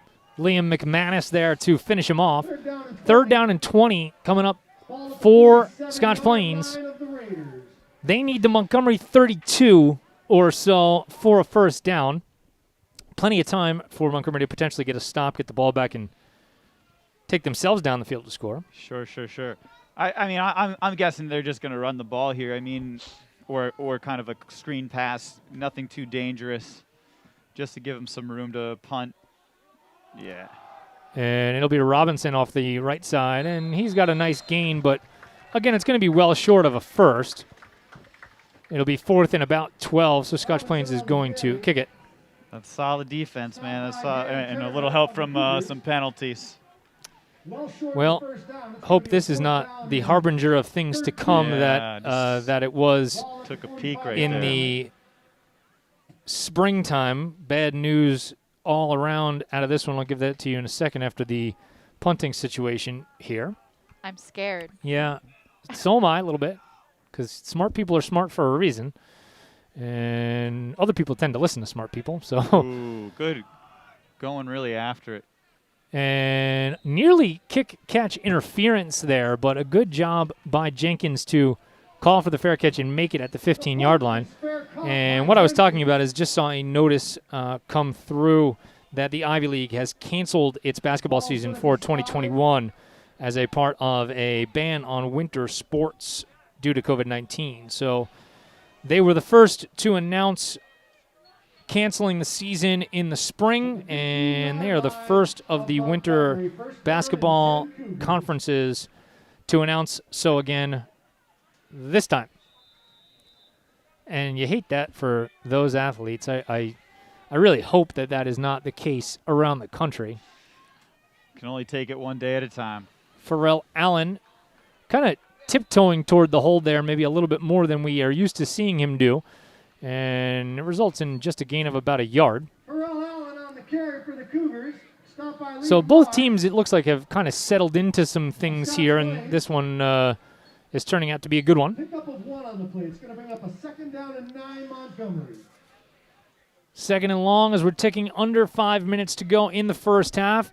Keith Glock, Tim Bartholomew, Matt Pogue, and Mandy Shovlin live from Cougar Stadium. Sparse crowd on hand, both due to the attendance restrictions, and it's just a crappy weather night here in Montgomery. At least it stopped raining. Yeah, it was pretty miserable this afternoon, I'm not going to lie. Benitez, he escapes some trouble, and he flicks one down the field. He's got McFadden out there again, and a great play, a touchdown-saving play by Michael Power. I mean, what a great throw by Benitez, though. Kind of threw it across his body and was still able to throw it like 30, 40 yards downfield. Just a little bit underthrown, but you know, while he's rolling to his right and throwing on the run, that's still a good throw, but a good play by the defense as well. 3rd down and about 9 for Montgomery. I mean, McFadden's been open. I mean, he's not really being covered very well. So, I'd like to see another play like that. Maybe a little fade. We'll see what they do, and Benitez is going to roll to his right, and he's going to throw, and that one just a bit off target, and he had McFadden out there, and he was beyond the sticks. So that was just a missed connection. We haven't seen that a ton this year. No, you know what? I don't know. Maybe just I haven't seen as many of the games, but I haven't seen him doing a lot of the rolling to the right kind of passes. When I see him making a really great pass, it's kind of he's in the pocket and then he's able to step up and make a good throw. So Benitez is going to be back to punt now. So we'll see what Alex can come up with. Martin back to return. And it's actually leaving pretty much a good amount of time for Scotch Plains to maybe be able to drive down and do something. They put a pair of guys back to receive, and Power says just get away from it. So Benitez, a punt of about, we'll call it about 30. Yeah, just inside the 50. The statement from the Ivy League, just to read it to you, the Ivy League is canceling winter sports for the 2021 season, so that's all winter sports. That was a sources confirming to ESPN. Spring sports are postponed through the end of February, so we won't see spring sports until at least March 1st in the Ivy League. And fall sports will not be conducted during the spring semester, so even the fall sports are not going to have any off-season workouts, it looks like, for the Ivy League. So that is no bueno if you are an Ivy League sports fan. Our very own Brett McConnell, he's the associate head coach at Princeton for men's basketball, one of the up-and-coming coaches in the entire country. And he sees another season go by the wayside. Here's a nice gainer again up the middle for Sean Martin, and he gouges Montgomery for about 14 yards down to the 34-yard line. It's really sad about the Ivy League. We got a couple of athletes that are from Montgomery competing, and now their seasons are getting put on the wayside. You hate to see it, especially because they worked so hard to get there. Boy, you just see that speed of Martin there on that instant replay, just plug up through the hole, and here he goes again and spins away from the first hit, but Benitez and Andre Suleiman there to bring him to the ground after a short gain. So yeah, so I did like Avi Barrett, went to Yale. Yeah. And now hasn't seen a season. It's just, unbelievable. It stinks, man. You put that work in, and then you redshirt your first 2 years. Yeah, but who's got the money to do that? No, that's the other thing. You didn't lose the eligibility, but you got to come back and you still got to pay for school. Yeah. Here's another inside handoff. Martin will fall down to the 31 or so. I know some of the seniors that graduated that maybe got had to defer their year. Like they would go to get some classes done out of community college, so they pay less. Yeah. And then when they have their eligibility back, go out there and pay for it. It's just to save some money. Tough situations all around for everybody. I mean, obviously health and safety the number one priority, but just tells you how fortunate I feel to even be standing here, with you guys calling this game. As Martin, he's got a big hole, and it's going to be McFadden who drags him down after another first down to the 20-yard line, and another injured Coug on the play. And it's going to be Benitez. That's certainly one of the guys you cannot have. Yeah, you don't want to see that. Can't lose him for any length of time for very obvious reasons. You need a quarterback, a running back, a kicker, a punter. You name it, he does it. Yeah. But football's a physical game. You're going to have it. It's going to happen. Hopefully it's just something little, like I said before, a stinger, something small. So we'll see. Benitez looks like he is up. Yeah, he doesn't look too bad. Hopefully it's nothing. We saw him get shaken up a little bit a couple games back, and he was able to return. So hopefully that's the case here again. Yeah, it doesn't even look like Rob's doing much of anything, so that's a good sign. Moral support. Yeah. When Rob's not doing anything, it's a good sign. Yes. Right. First down and 10 for Scotch Plains. They lead at 7-6 as we're ticking down towards the half. And this is a big series as Martin will bounce it, and Suleiman there to wrap him up after maybe a yard. And that's the third or fourth time I've seen Suleiman just make a big play, getting some good penetration into the backfield and at least changing the direction of the running back, if not making a big tackle like he just did. Yeah, this is the exact situation why teams defer when they win the opening kickoff, because they think they can steal a possession, so to speak. Score before the half, get the kickoff, score again, and it's like back-to-back as Martin searches for the edge, and he can't quite get there, and he's still did a good job to make something out of nothing. Doesn't look like he was out of bounds. No signal from the official there, so the clock continues to run. That's a fortunate thing for Montgomery. Brings up 3rd down and 4. Robinson and Martin both in the game here. Next to Witter, it's Martin And he's looking for the right side, and he's got it. And he is going to be real close to a first down. The officials stopping the clock. That usually means he has achieved the line to gain. Brought down by Patrick Whalen of the Cougars. And we'll see what the line judge tells him. Scotch Plains certainly trying to help him. In short, Raiders. And it is a first down. Scratch that. First down, Raiders. And At the 11-yard line. Montgomery, for some reason, is going to call timeout. Montgomery. Kind of a precarious. I mean, I guess you know. Beat him to the punch. No, well, you know what it is. It's easy to say you don't want to stop the clock here because time is actually your friend. If you're Montgomery, you want the time to tick away for them if possible. But if you're not in a situation where you feel like you're set up to stop them and they're just going to walk into the end zone, I mean, ultimately you want to put your defense in the best position possible to actually make a stop here. Yeah, and you know what? I think I don't think the clock is actually an issue for Scotch Plains. They've got a minute left, 59 seconds, and they have 3 timeouts. Yeah. Or They have all 3. Yeah, they have all 3 timeouts. So it wasn't ever an issue. So now just make the smart decision. Make sure your defense is where it needs to be. The entrance to the stadium. Grab Benitez a little extra time to rest. He's back in. Yeah. So it was a brief respite for the Montgomery Swiss Army knife. There you go. That's his new nickname. I don't think it's going to stick. It's too long. Yeah. Swiss Army knife.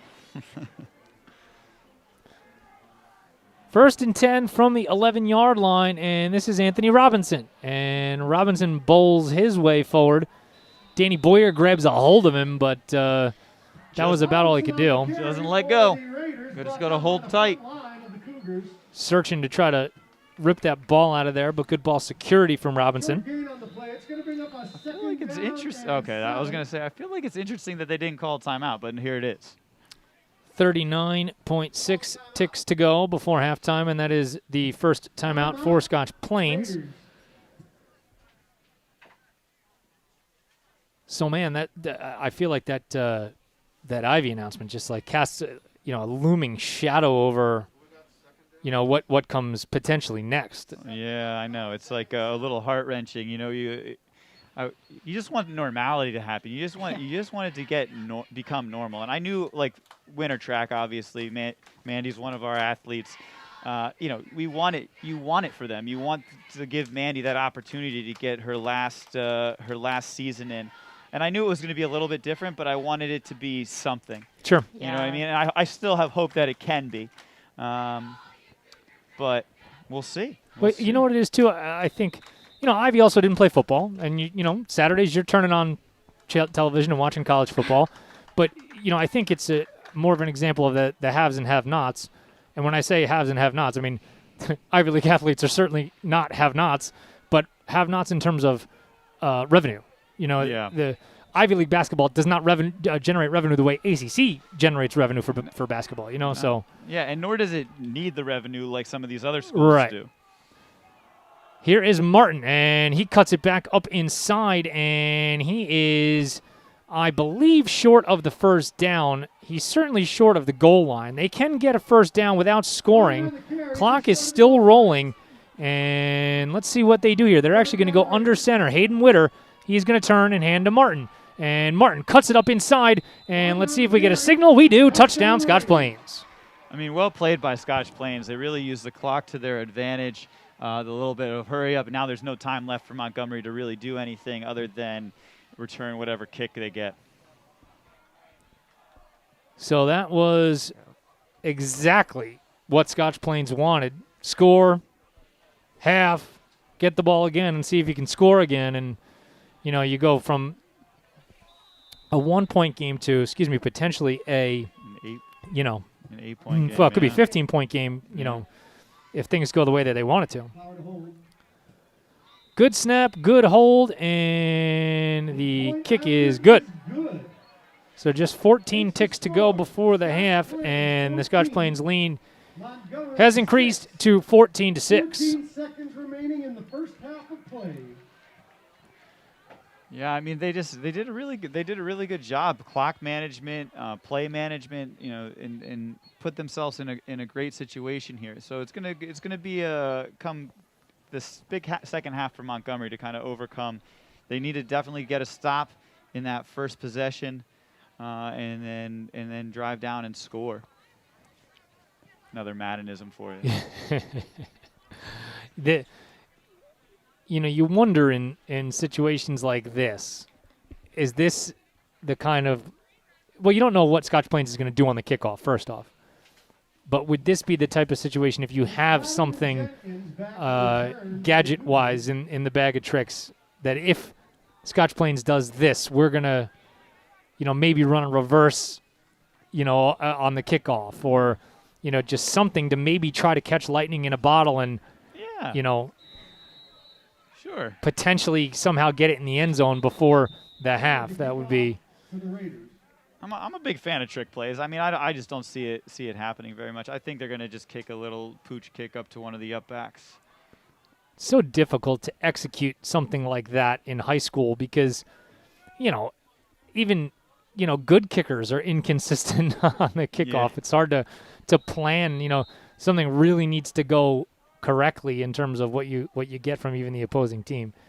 And as I say that, it's just a little pooch, and Montgomery takes it out near the 40-yard line, which under most normal circumstances you would love, but just not a lot of time, to do very much with it. Danny Turner. So with 10 seconds left, I would say most teams here would take a knee.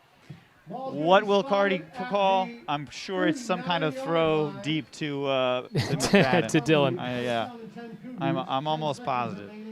The one thing this season that we have been horrendous at, well, we've been horrendous at a lot of things this season, but the one thing we've been horrendous at has been predicting what we think Sean Carty's going to do. Yeah, that's what makes him good, man. He's unpredictable. We're like, oh, he's definitely going to run it here, and it's like a 58-yard touchdown pass.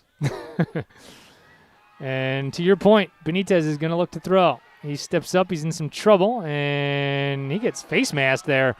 And that's going to be – he's going to be down at the 46. And he's going to get another play, though. Yeah, they're going to with no time on the clock here, they're going to enforce 15 yards at the end of this play. The half cannot end on a defensive penalty.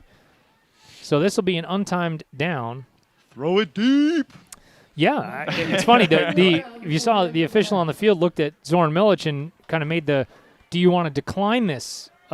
signal, and Zoran looked at him and pointed down the field. He said, "No way, march this thing off." Yeah, you know what this situation is? This is when I'm losing or when I'm winning in fantasy by 1 point, and my quarterback has the ball. And they throw just a Hail Mary into the end zone, and it gets picked off. That's -2 to lose. -2 to lose. Yeah, this is the situation that I get. Worst beat in my fantasy career. What didn't happen to me happened to my best friend Steve. Second year of playing in our league. Last week of the season, championship game. Saints kicker missed an extra point. Oh, jeez. Lost him like $600. Oh man. Not that anybody plays for money in fantasy football. No, it's just for fun. It's just for fun. Unless you play with my friends, then it's for money because it's easy money. So an untimed down here for Montgomery as Benitez will roll out to his right. Uncorks it up the left side for McFadden in double coverage. Dylan actually comes down with it, it looks like. And they're going to give him the catch inside the 10-yard line, but just about 8 yards too shy of the promised land. So, all right, pump the stats up, man. Get the stats going. Boy, Benitez, man, with that arm strength. Rolling out to his right, throwing all the way back to his left. That's a big-time play. You know, Mahomes does that, man. Like Mahomes, Yeah. he's got that in his repertoire as well. We are at the half. Scotch Plains 14, Montgomery 6. We'll be back with the second half of play coming up in just a couple of minutes. Stay with us. You're caught in the mire. It's the Montgomery Internet Radio Experience.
Welcome back to Montgomery. Keith Glock, Matt Pogue, Tim Bartholomew, and Mandy Shovelin.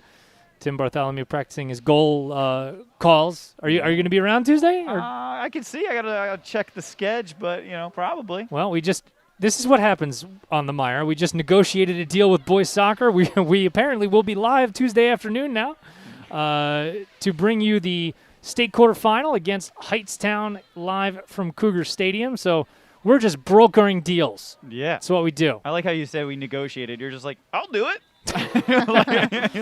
Hey, Coach, want us to broadcast the game on Tuesday? Yeah, that'd be great. Hard deal right there. I drive a hard bargain, baby. Like, okay, I guess we can do that. Like, let me tell you. Oh, goodness. In any event, Montgomery trails 14-6 at the half. To me, this has been pretty much exactly what we thought in terms of, the people we were going to see on the Scotch Plains side. And it has been Mr. Sean Martin pretty much all day and all night for the Raiders. Yeah, he's been running fantastic, but then coupled with Robinson in the backfield, like that 1-2 punch has really just been gutting Montgomery for most of the plays, and then occasionally hitting a short pass or things like that. I was looking, Martin's a senior, which will be a big loss for them next year, but Robinson's only a junior, so yeah. It's really a great situation for them, kind of like you give the bulk of the carries to Martin, and then Robinson gets his share too, but it sets him up for next year as well. Let's show you the scoring play from Montgomery in that first half, and it was Alex Benitez going up top.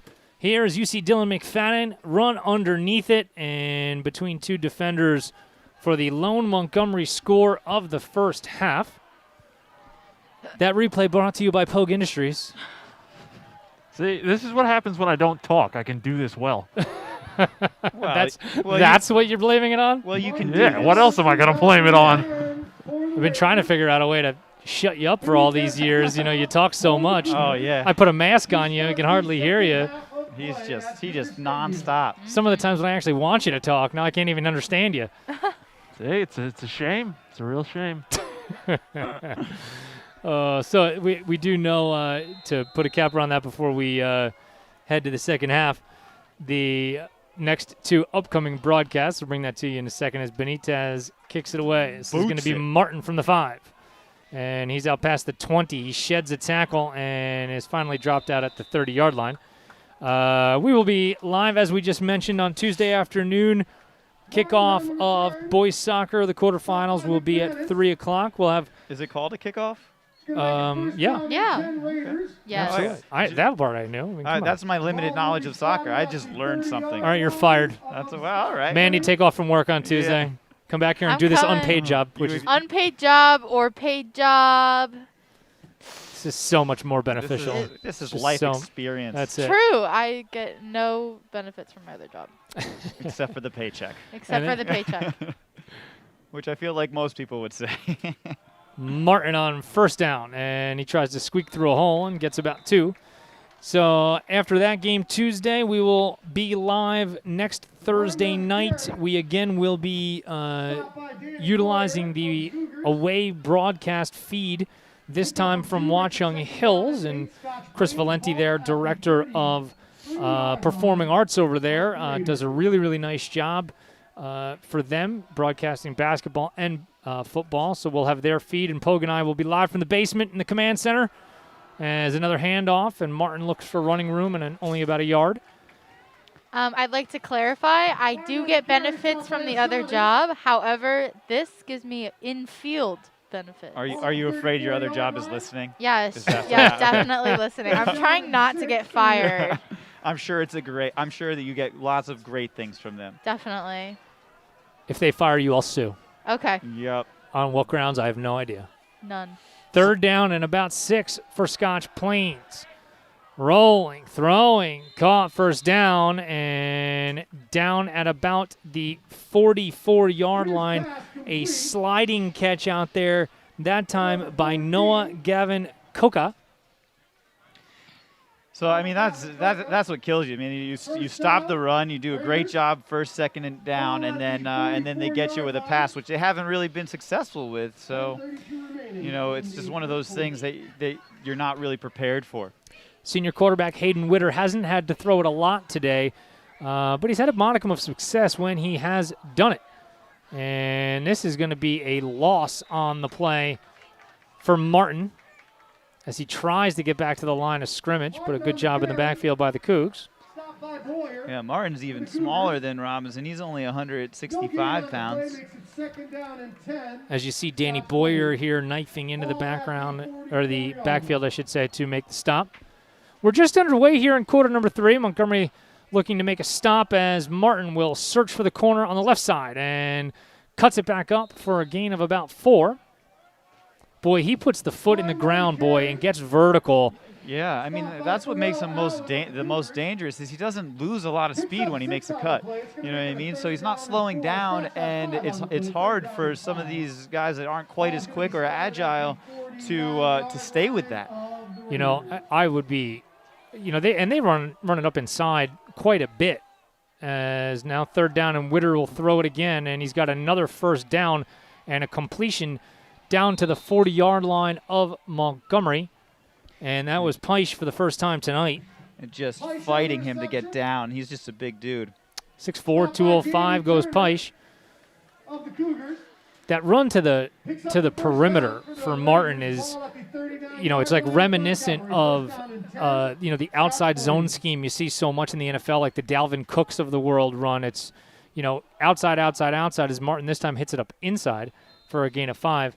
But it's fine, you know, run horizontally until you see that first crease, and then it is how quickly can you put a foot in the ground and get up through that hole. And boy, Martin is good at that. He is very good at it. It's funny you mentioned Dalvin Cook. He's having a year, isn't he, man? Yeah, he's I would have. good. I'm shocked about it, actually, with the amount of use he got last year. That typically means a down year, and there is really no down year in that man, boy. Yeah. He is good. He's crushing it. Witter to Pike again, and Pike is going to bowl his way for a 1st down. Turner was the victim on that one. That's just great vision over there. The cornerback was playing really far off. He had plenty of room to make that play, make that catch, and get upfield. So then get a quick 10 yards, man. That was an easy 10. Another set of downs for Scotch Plains as we tick down towards 8 minutes to go in quarter number 3. And Martin again, and he is going to be dragged down in the backfield. Great job by the defensive line just to jam up the hole and then force him to kind of cut to the outside or try to get to the outside, and was unsuccessful in doing so. Adam Hassan and Andre Suleiman there to finish Martin off for a short loss. Got to hope you can string a couple of those together. I mean, they've actually been doing a great job of just containing the run, not making any like huge plays, but the pass on this coming out in the second half has been really good from Scotch Plains. They've been connecting those short passes and just getting 10 yards at a clip. Man, you know, you see, and obviously it's high school football. It's not going to be, you know, like what you watch on Saturdays and Sundays, you know, from nearly any high school team, as Robinson will send it up the middle, and he's got about 3 to the 25. But, you know, when you are a team that can even, you know, play a balanced attack on some level, you know, I mean, like this Scotch Plains team is not going to attack you vertically all day. But to your point, when they've needed to throw the ball, it's not like they're deficient at it. No. You know, so when you can throw, you know, a screen to a 6'4", 205-pound wide receiver, or run naked boot for, you know, and find a guy 10, 11 yards down the field, it just softens up the defense just enough as they'll swing it out to Martin now, and he spins out of a tackle. He's still on his feet, and Martin's going to have another first down. That's just a playmaker doing something. Yeah, I mean, you thought he was dead to rights, and he just kind of does that little spin move and can't quite wrap him up, and then he gets, you know, it was at a loss to start with, and now he's got another 10 yards for the Raiders. That would have been pretty much no gain if he got stopped at the point of first contact. Yeah, but, you know, like you said, a playmaker is going to do what a playmaker is going to do. Robinson, as he'll take the carry. He looks to get to the right, and he is stopped out there by Suleiman. Suleiman's having a great game, man. He's playing hard. Yeah, you saw Jalen McDaniel go down with that injury early in the game, and Suleiman has certainly stepped up. He's been good all year, but we've seen him in the backfield now kind of a little bit more often than normal. Yeah, I mean, you see his name on paper, it's like, oh man, I hope I don't have to say that a lot. But here he is making plays, making you say Suleiman. Robinson. One cut for that young man, and he is down inside the 15-yard line.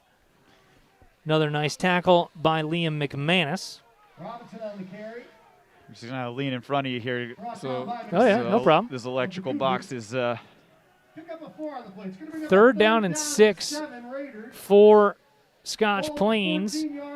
so. I mean, in this drive, they've been throwing on third down. Let's see if they do it or they come up with some kind of draw. They'll go to Robinson. Stumbles, cuts it back upfield, and he is dragged down just short of the first down. But he's inside the 10, and that's definitely 4 down. Yeah, territory. you'd think, right? Yeah, I mean, and the defensive line had him stopped for maybe a 3 or 4 yard loss, but then he cut back inside, was able to make one guy miss and then get 3 more yards. So now they got a chance at making a big play on 4th down. Looks like Martin will stay on the sideline on 4th down. And now maybe Scotch Plains is going to call a timeout to think about it, and they are. A clock-eating drive so far to start things in the third quarter for Scotch Plains. A 7.5-minute drive and a big 4th down coming up. We'll take a break. You're caught in the mire. It's the Montgomery Internet Radio Experience. Everyone in the community, especially our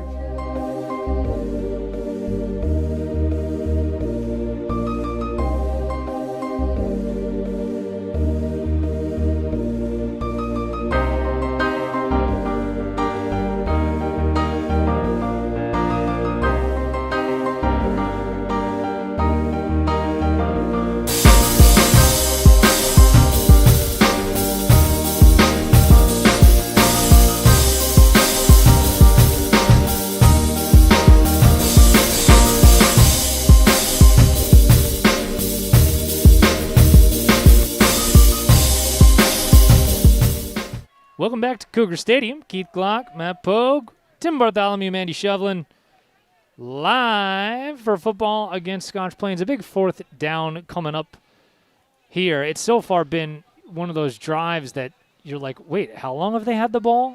And if they can keep it rolling here, that'll just extend what has been so far a really impressive drive. 4th down and about 2. Gut check time for the Cougars. Hayden Witter under center. Ooh. Nearly a false start. And I don't know that he's got it. I don't know. I think Pharrell Allen got into the backfield, I think Robinson is short.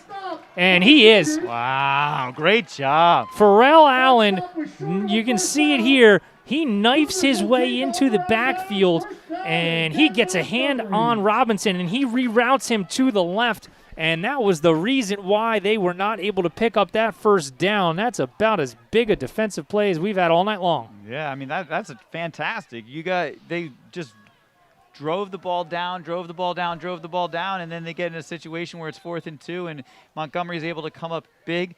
Now they'll see that their offense can respond. Interested to see what Cardi has drawn up here, as it'll be the man who just made the stop defensively, Pharrell Allen, with the carry on 1st down, and he's tackled right around the line of scrimmage. Pharrell Allen on the carry. He had some good lead blockers. The right side tackle was able, or guard was able to pull and create a lane. Just good defense by the linebackers for the Raiders to get in there and make the tackle. This, typically Montgomery's had a pretty patient style of running, whether it's been Benitez or Pharrell Allen. And I don't know that you can do that tonight, as Benitez is going to keep it. He cuts it back up inside, and a minimal gain there again for Alex. I think this defensive front is just maybe a little too fast for that. I think you need to just hit it up into that hole, and maybe you run a guy over, or maybe you squeak through that hole before the defense converges on you. I mean, every time they've run with Benitez, I feel like that's been their problem. Like, they've just been trying to hit in between the tackles or the guards and get that quick hitter, and it hasn't really been that effective. You almost want to keep it on the ground here just because your defense was on the field for so long. But Benitez will roll and throw. He zings it out that way, and are they going to call that a completion? They are. That's First great. down, Dylan McFadden. That's a big play from Benitez to McFadden. Yeah, for two reasons. One, just like you said, keeping the defense off the field, letting them feel rested. And two, just to get like that momentum that doesn't exist going. That's correct. Glad you're coming around to my side. Yeah. Under 3 minutes to go in the third quarter. New set of downs for Montgomery. Wow, this quarter went quick, man. 2:48 left. No doubt about it.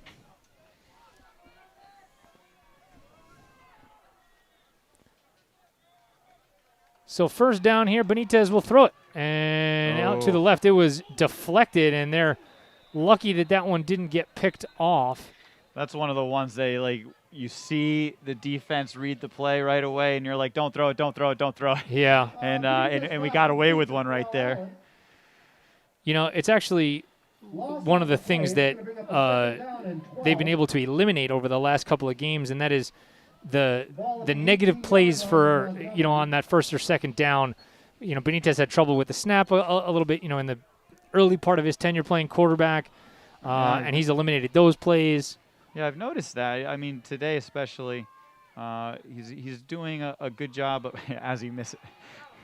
Busted play there as he was looking to hand it off, and nobody home for the Cougs, so Benitez has to just scramble ahead for a couple of yards. Well, and he, as we were talking about it, he kind of mishandled the snap. If you take a closer look at it, you can see that he kind of didn't have it securely in his hands, and then by that time it was a little bit too late to make any kind of pass. 27 remaining in the third quarter of play. So now a third down and long for Montgomery as we approach a minute to go in the third quarter. Montgomery taking an awful lot of time. Yeah.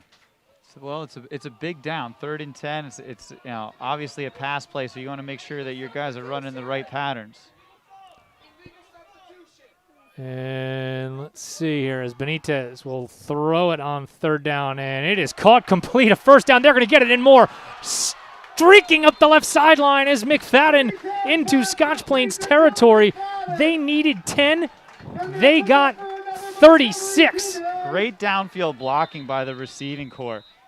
Just be able to put themselves in between McFadden and the sideline, and he was able to get maybe 5-10 more yards than he probably would have. That's one of the things that if you are going to go for that interception on a play like that, you have to get home on that. You can't allow that to miss, as we see here. Just, boy, by a fingertip was McFadden able to corral that in, and a great touchdown-saving tackle up the sideline by Scotch Plains, or that could have been big problems for the Raiders. Yeah, that's like the all or nothing. Are you a gambling person? Do you just try to knock it down, or you try to intercept it? An injury back behind the play as Damon Schumann is down. It looks like he's got some cramps out there, as he's being looked at by trainers from both schools. So while he is still down on the field, we'll take a break. And actually, no, he's just that's the third time this year that's happened to me. Yeah. Right as I say, I don't know how long he's going to be down. We'll go to commercial. That's the good thing, man. That's you've helped them all recover. No, I just continue my weird-ass jinxes of everything that I intend to do. Yeah. That's a good jinx, though. Yeah, you said you weren't a good. doctor earlier. Yeah. Yeah, I don't know. I don't know if I believe it now. Yeah, I went to medical school the same place that Dr. Nick from The Simpsons did. Yeah. So but you stayed at a Holiday Inn Express. That's correct. So first down for the Cougs. A lightning-fast third quarter as we're under a minute to play.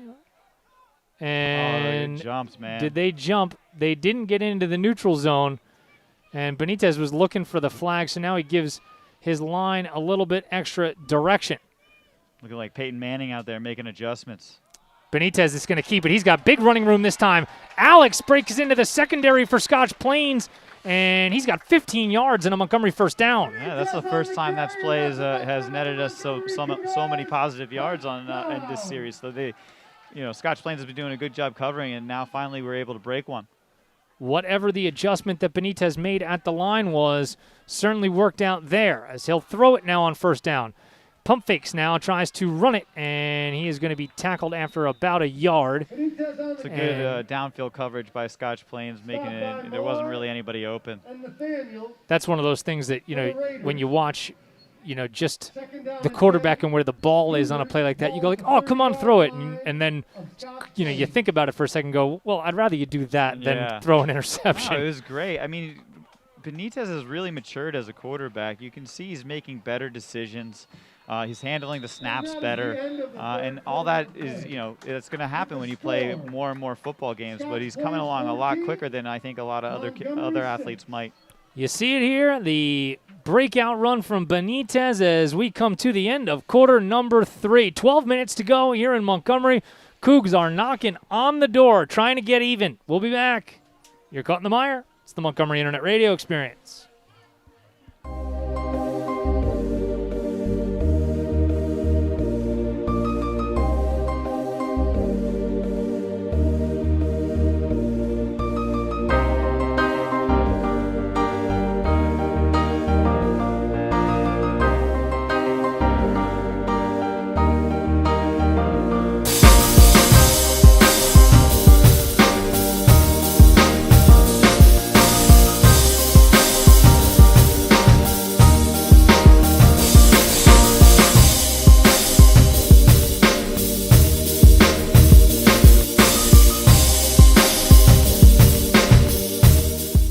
Welcome back to Montgomery for the start of quarter number 4. Keith Glock, Tim Bartholomew, Matt Pogue, Mandy Shovlin.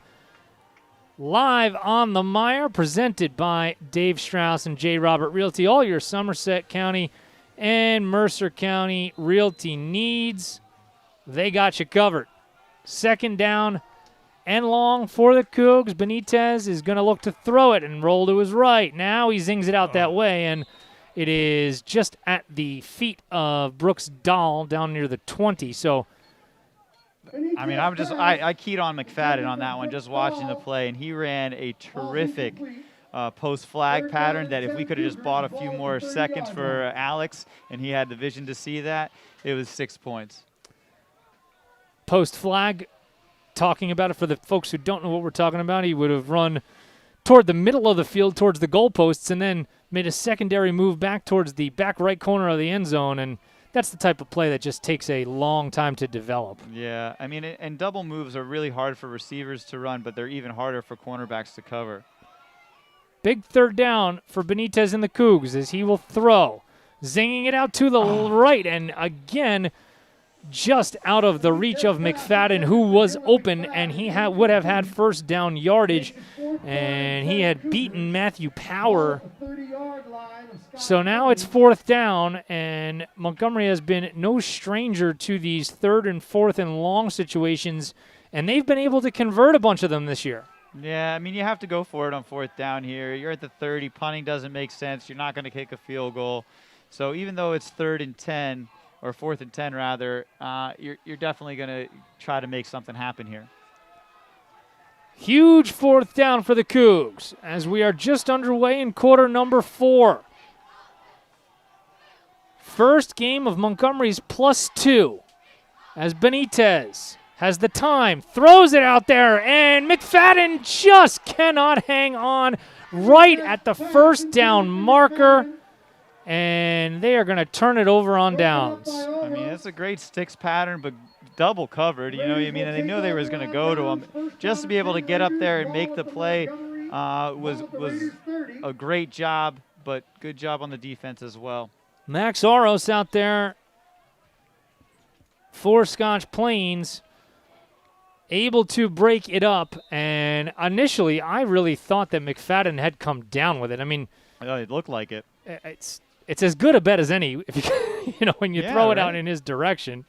I mean, he was above both. He was above both defenders, and Alex threw it high enough where he was the only person that was going to catch it. But the defense put a hat on him, and those are really difficult catches to make.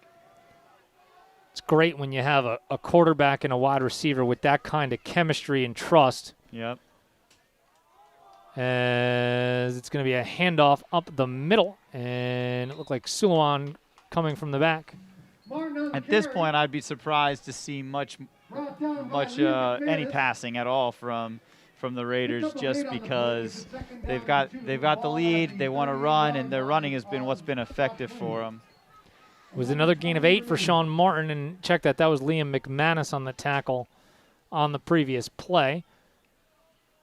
Scotch Plains likes to eat up the time a lot, just something that we've noticed.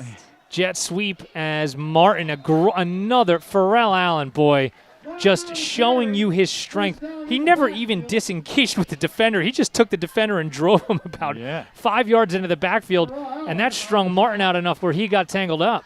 Yeah, I mean, sometimes you don't have to be the one to make the play. You just have to push somebody out far enough so that it makes him make a different decision, and then he makes the play. So it worked out great for him. Loss of 5 on the play, and on third down, Witter's going to throw, rolling, and he throws back into the middle of the field, and a great catch.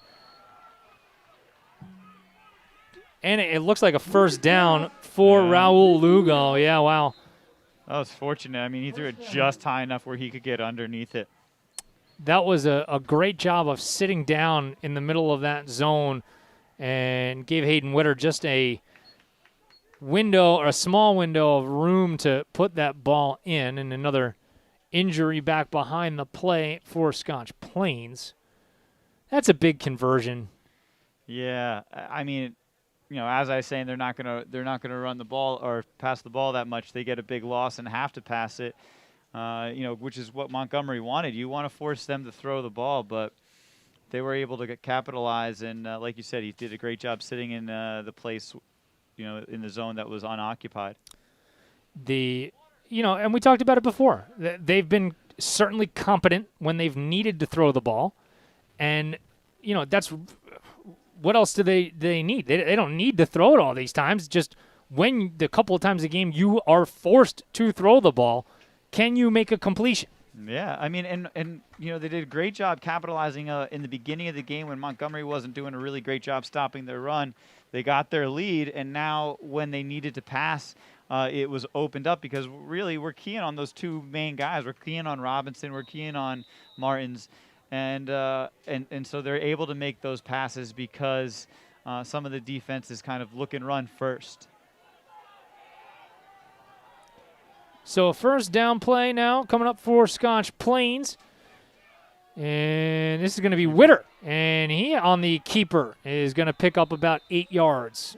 Give Scotch Plains credit. We haven't seen that yet today. Yeah, and I mean, they kind of had a little fake sweep going on. And opened up the right side of the field. We've seen that for the first time tonight, twice on this drive, where Martin has come in motion, and one time they handed it to him on the jet, and the other time Witter kept it. So it brings up second and short as Scotch Plains is nearing midfield. Just eating clock. Martin, he's got a first down, and he is going to be dropped as he comes into Montgomery territory by Suleiman and McFadden. And Montgomery had been doing a great job stopping the run, but it looks like that Scotch Plains is doing a great job of getting back into their rhythm. And if you're the Cougs, you need to make a stop, and you need to make it soon, because if you don't, they're liable to chew up another 5 or 6 minutes. I mean, because if you want to win, it's a 2-score game. So. Yeah. No doubt about it. First down for the Raiders. Oros in motion, and this is Robinson. And Robinson will fall forward after a gain of about 3 or 4. Robinson on the carry, and we'll call it 3. Just inside the 45-yard line for the Cougs. So big third down. Pick up a 4 on the play. It's going to bring up a second down and 6 Raiders. Second down, Ball rather. At the Sorry. 44-yard line of Montgomery. 8:40 remaining in the. And if you're Scotch Plains, this is pretty much exactly what you want to do. Let's just grind this thing away. Yeah. You'll take 4 yards a clip. Yeah, they're taking 4 yards in 30 seconds a clip, you know. With these two running backs, they make it look pretty easy. Here's Martin again as he is stopped after a short gain that time. Danny Boyer there to make the stop, maybe a yard. Danny Boyer's been really good. She's been really good all season long. Yeah, consistent. Very. You know, we always talk about offensive linemen. If you don't say their name, it means they're not getting beat. We've said Danny Boyer's name a lot in the positive and not a lot in the negative. Yeah, she's doing a terrific job. Hayden Witter, he moves Martin over to his right side on 3rd down and about 6.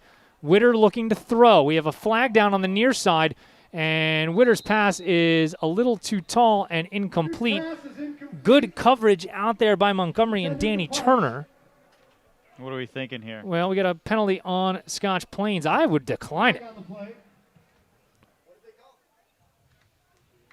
It looks like an illegal formation, and that's why they were able to decline it. So Montgomery does decline it, and it will be 4th down. Let's see what Scotch Plains does here. I mean, I think they're going to go for it. You got to kick this. You can't go for this here. I think they're going to go for it. Oh, man. I mean, I like people that say they're going to bring out the kicking team. That's the right move here. You don't make this here. You're giving Montgomery the ball at the 40 with 7.5 to go as opposed to the 20 they're going to get it at? I don't know. I'd rather kick it all the way out here to the left. There's nobody over here. Kick it out here and let it roll. Yeah, there is nobody over there.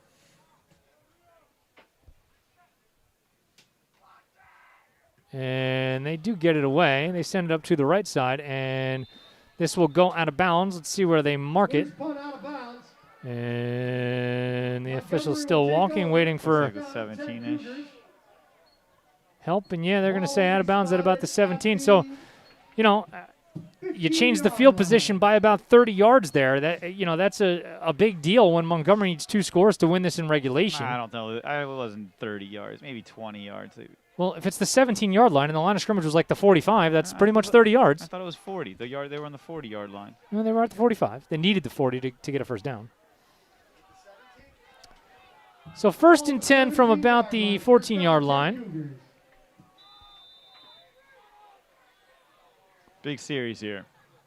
Benitez will give to Pharrell Allen as he shakes off a couple of guys, and Pharrell's got his biggest gain of the day up to the 20. He just drugged some guys with him, man. It was good. I don't know what's it called. It's yak for receivers. What's it called for running backs? Yards after contact. Yeah. Maybe it's the same thing. Same thing. Yeah. Well, yards after catch for the receiver and yards after contact for a back, right? Yeah. That's a little bit more like what we saw last week out of Pharrell Allen in that big win for Montgomery, 44-6 over Immaculata. And we're going to get a flag. And that's going to be a free first down for Montgomery as they're going to get an offside penalty on Scotch Plains. I'll take it. As they say, if it's free, it's for me, and a first down for the Cougs. 6:51 left in the game.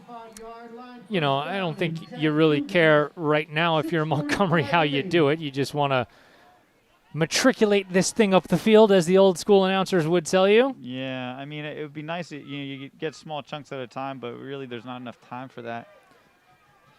And, I mean, brutally honestly, at any time, you could take the top off this thing with McFadden if you wanted to. Yep. But it'll be Allen. And a nice tackle in the backfield that time by Kenny Yeager. Stop by Kenny Yeager on the play.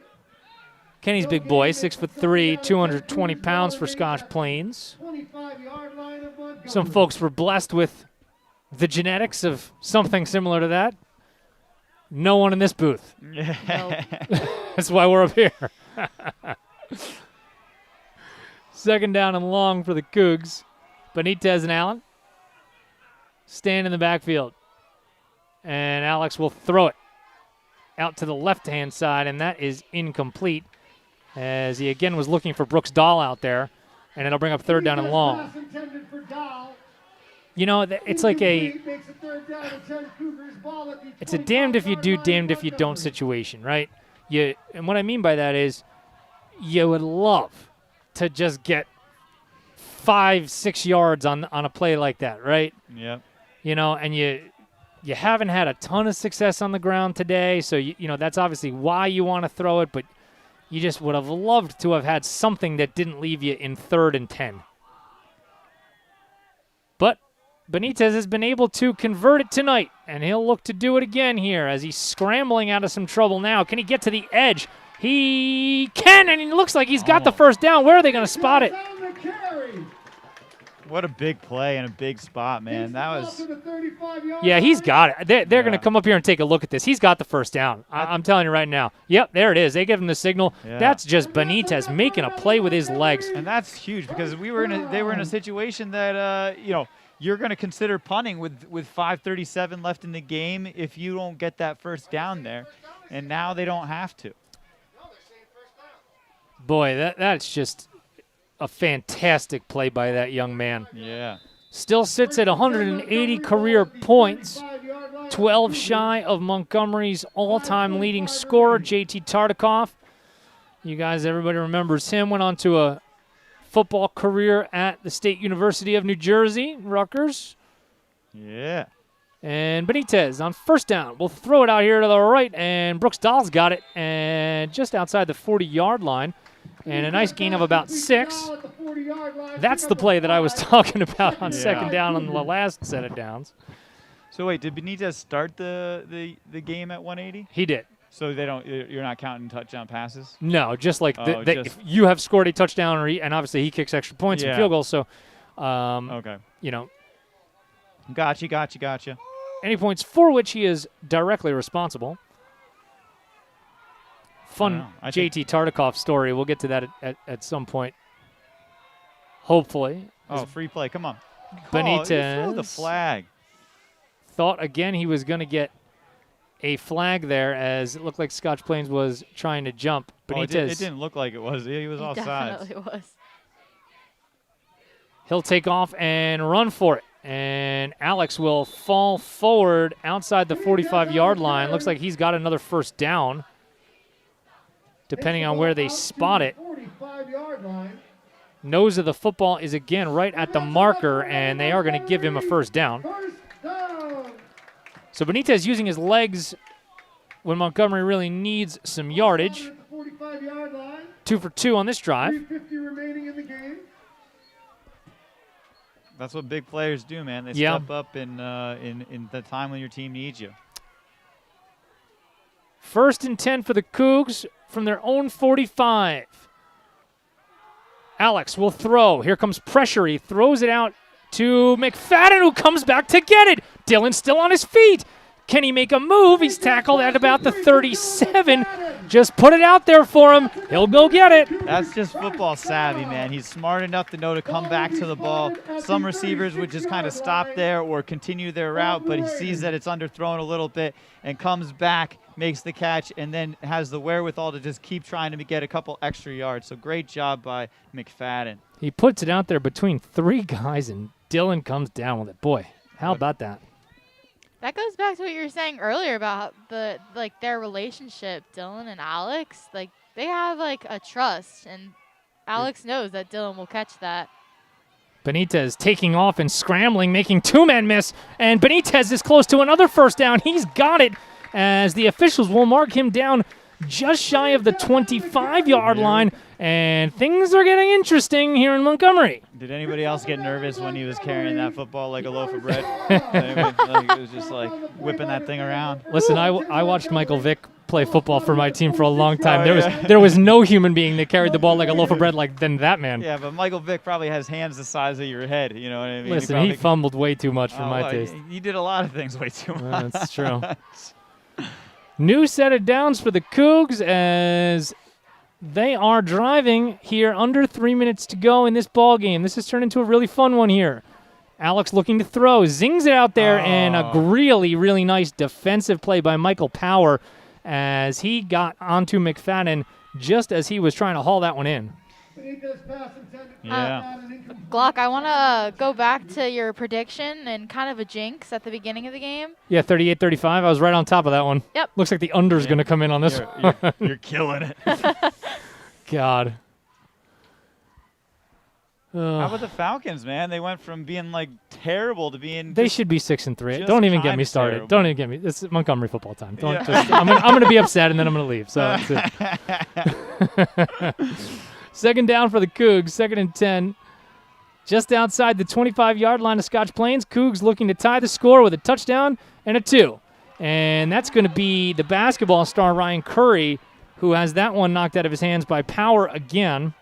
Just Benitez let it float a little bit, and Curry got up, made a nice play on it, but defender had a free shot at Curry. If Grundy's watching it at home, he's like, ah! Yeah. No heart attacks today, Chris. So another 3rd down. The one thing that you had talked about, on the big Benitez conversion earlier was you were in that in-between time of whether you would punt it or go for it. There is no punting or, anything here, both based on the yard line where you are and time left on the clock. So 2 downs to get 10 yards as Benitez looks for it, throwing to the right, and a miscommunication with McFadden. And It kind of went sideline, and McFadden went post. so this is the ball game right here. Most likely.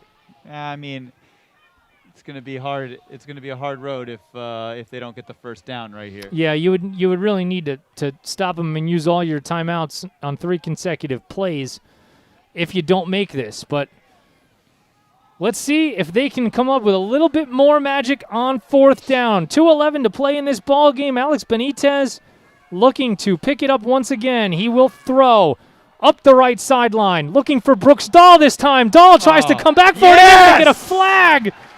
Yes! Good call.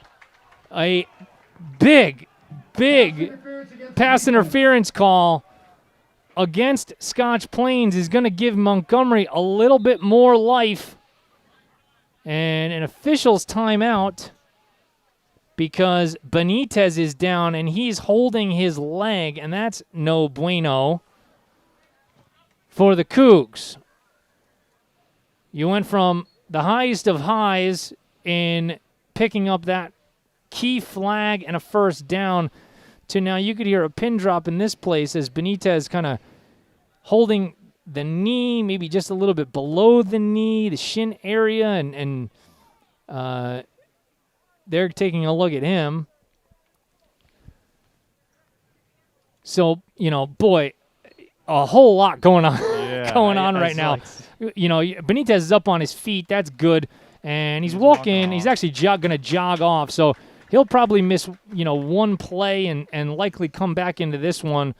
I would think you're going to snap the ball probably to Mark Jenkins on this play and Hand it off to Farrell. Yeah. Jenkins has proven to be very, very capable with the ball in his hands. He hasn't touched it tonight so far offensively. It's a big position to be in right now. Oh, you said it.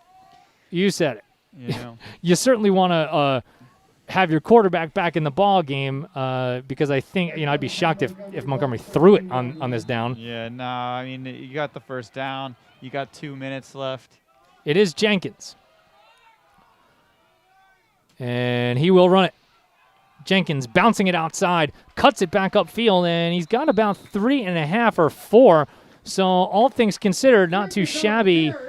Pretty good. That's not bad. Looking to see if Benitez is coming back, and he is. Back to the pass interference play, man. I really liked. I think everybody thought he was going to throw it to McFadden, and then just to throw it up there to Brooks. Yeah, Brooks Dahl was really great.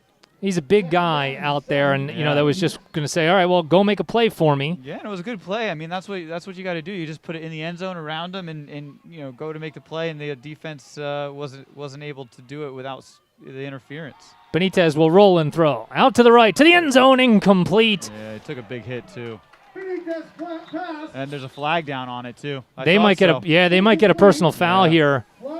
Yep, a personal foul, roughing the passer against Scotch Plains.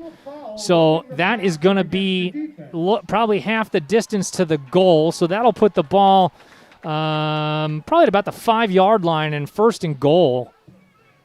That's going to be half the distance to the goal line. Yeah, I mean, he took a pretty big hit on that one.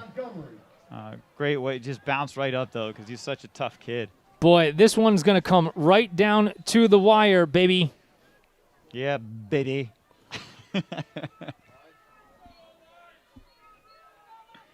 1:18 to play in the ball game. First down and goal for Montgomery. What a good game, man. I just wish it was on the other side of the field so this box wouldn't get in my way. Jesus Christ. Don't hit your head on that thing, Tim. I know. I'm probably going to. I'm going to pull back after they scored the touchdown here and get a concussion. Alex Benitez has been fantastic on this drive. It's going to be Jenkins who is going to hand it as a trap back to Benitez. He makes a man miss, and he's going to be tackled inside the 5 down at about the 3.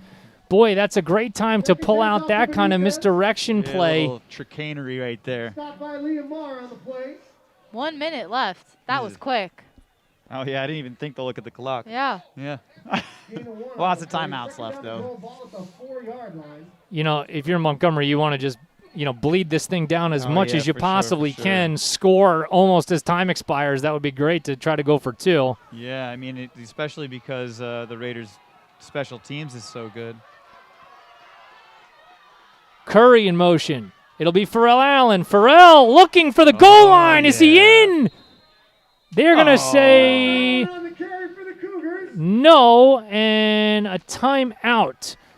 And, boy, if he's short, he is short by not very much. Yeah, man. That was a great job. Just lowered the shoulder, drove the legs. I thought for sure he was in. His upper half ended up in the end zone. I can tell you that much as you see it here as Pharrell was just looking for pay dirt. But I guess the knee was down just shy of the end zone. Pogue, run that down and show the rest, man. We got a touchdown. Show them. 30.3 to go in this ball game. This has been a lot of fun here in Montgomery. Certainly not what we expected to Mandy's point. I predicted 38-35 given the offensive talent for both teams, and that's not what we've got. I mean, that's how I knew it was going to be a low-scoring game, though, when you said 38-35. Benitez is going to go under center for this one. I formation. McFadden is the deep back. Pharrell Allen is the up back. I wouldn't even do anything with it. I would just run forward with it. It is going to be Benitez, and he is stacked up right at the line of scrimmage. He's still searching for it. Are the officials going to give us any kind of signal? Nothing yet. Nothing. And we didn't get a hand in the air to say he was short. We didn't get a stoppage of the clock, but he is going to be short of the goal line with 21.7 to go. And that is going to bring up 4th down and goal. What? Oh, man, what a game. 1 down to try to get into the end zone, and then it would take a 2-point conversion to tie it to send it to bonus football. This is like Super Bowl when the Seahawks intercepted it. Well, let's not we're not try to make that happen. We're not going to be. Well, maybe if I talk about that, then the opposite will come true. We're not going to be Belichick and. This one is for the ball game. If they passed it here, I would be really shocked. 4th down and half a yard. Montgomery needs the end zone and a 2-point conversion to tie it here. Oh, man. Benitez will go under center. Alex big push, leaning big forward. Push. Can he get in? McFadden signaling. The officials signaling. Touchdown Cougars. Yeah, buddy. Let's not get too excited yet. You still need the 2-point conversion. I could get excited. I'm still excited. Another touchdown for Benitez. That gives him 186 career points.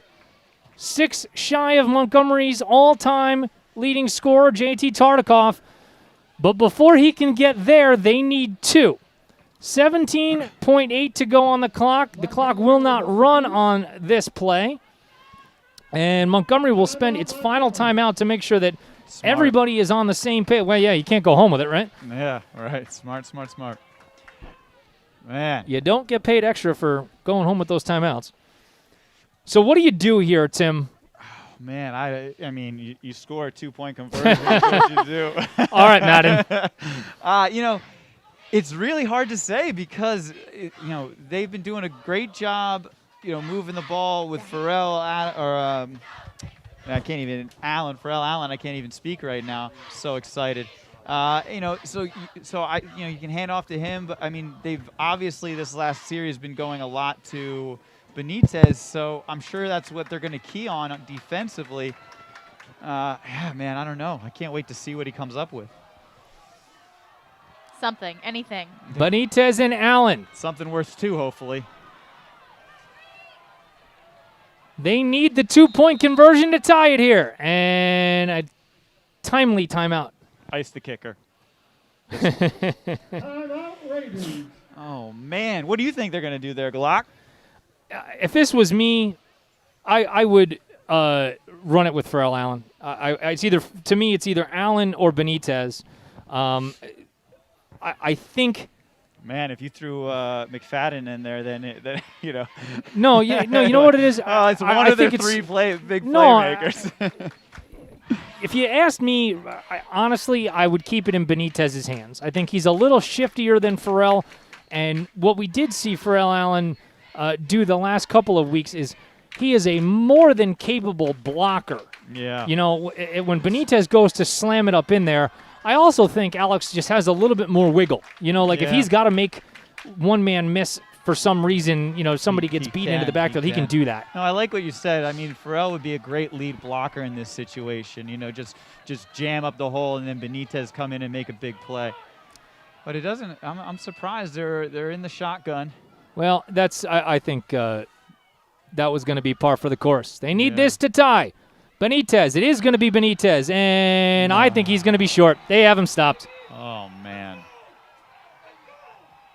The 2-point conversion, no good. Great job on the outside of that play on the defensive line by Scotch Plains. Yeah, it's a bummer, man. They worked really hard on that drive. So you still have a little bit of time to potentially pull off a miracle here. You need an onside kick and then a prayer. And then another one. Probably. Let's focus on one prayer at a time. Yeah. First one being the onside kick. Grundy let me know that when I asked what you would do, he said you would give it to Matt Ryan. Well, I mean, that kind of goes without saying. Yeah. But is what it is. So Grundy is watching, keeping tabs on Curry. Massive heart attack. Yeah. Curry gets tackled. Oh, man.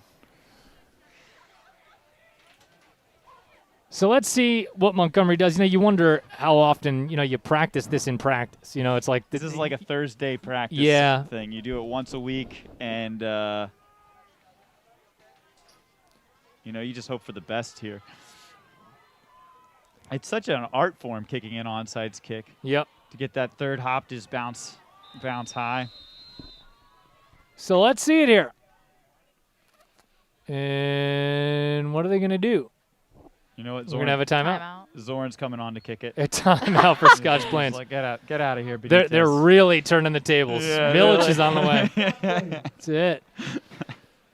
Final timeout of the half for both teams, and Scotch Plains was just kind of looking to see what Montgomery was going to do. I think that was a smart play. It almost if it, don't get me wrong here, is it Jackson Bullock that's going to go kick this thing for Montgomery? Well, I guess we'll find out, right? Looks like it. Yeah. That's his specialty, man. Looks like Jackson Bullock will attempt this onside. You see this kind of arc formation for Montgomery. This is atypical, certainly. Bullock out to the left, and Scotch Plains is able to cover it up right at midfield, and that is going to pretty much do it. Wow, great drive by Montgomery to get into the end zone. You hate to see the 2-point it come down to the 2-point conversion, but Yep. 16 seconds to go. Scotch Plains will just have to take a knee, and then they will be able to run this out. So you got to give both these teams credit. They really kind of, it ended up being a rock'em sock'em robots kind of game, just kind of up and down the field on the ground, but it was entertaining to watch, that's for sure. You saw a lot of speed out on this field, boy. Yeah. And you know what to me actually ends up being the play of the game in this game, as Scotch Plains nails on it, is that Michael Power down the field defensive play to get a fingertip on that ball as they were trying to hit McFadden for the home run ball. Yep. They hit on that, and that's, if you want to nail it down to one play, that could be it. So a dandy here in Skillman, and the final score, Scotch Plains 14, Montgomery 12. Cougs lose for the first time in 4 games, but they still have one remaining on the schedule. That is next Thursday night at Watchung Hills. Game time is 6 p.m. We will be live for pregame probably about 5:30 as per our usual. We will be broadcasting from the command center over in Lawrenceville, as we'll steal the Watchung feed for that. But make sure you tune in on Tuesday afternoon, as the Meyer will host boys soccer from Cougar Stadium, as the Cougs will take on Heightstown in the state quarterfinals. Folks, anything else? No, man. This is a great broadcast from a 40-year-old. Is this my last football broadcast? Is this your last football broadcast? I'm going to cry. You did Just a kidding. terrific job. Thank you. Don't cry. It's been an interesting, unprecedented season. Probably a little bit more of that to come, huh? Yeah. Unfortunately. You work through it. I enjoy the positive attitude out of you. Yeah. It's fantastic. Scotch Plains 14, Montgomery 12. Have a great night from Skillman. Tim Bartholomew, Keith Glock, Matt Pogue, and Mandy Shovlin. Thank you for watching.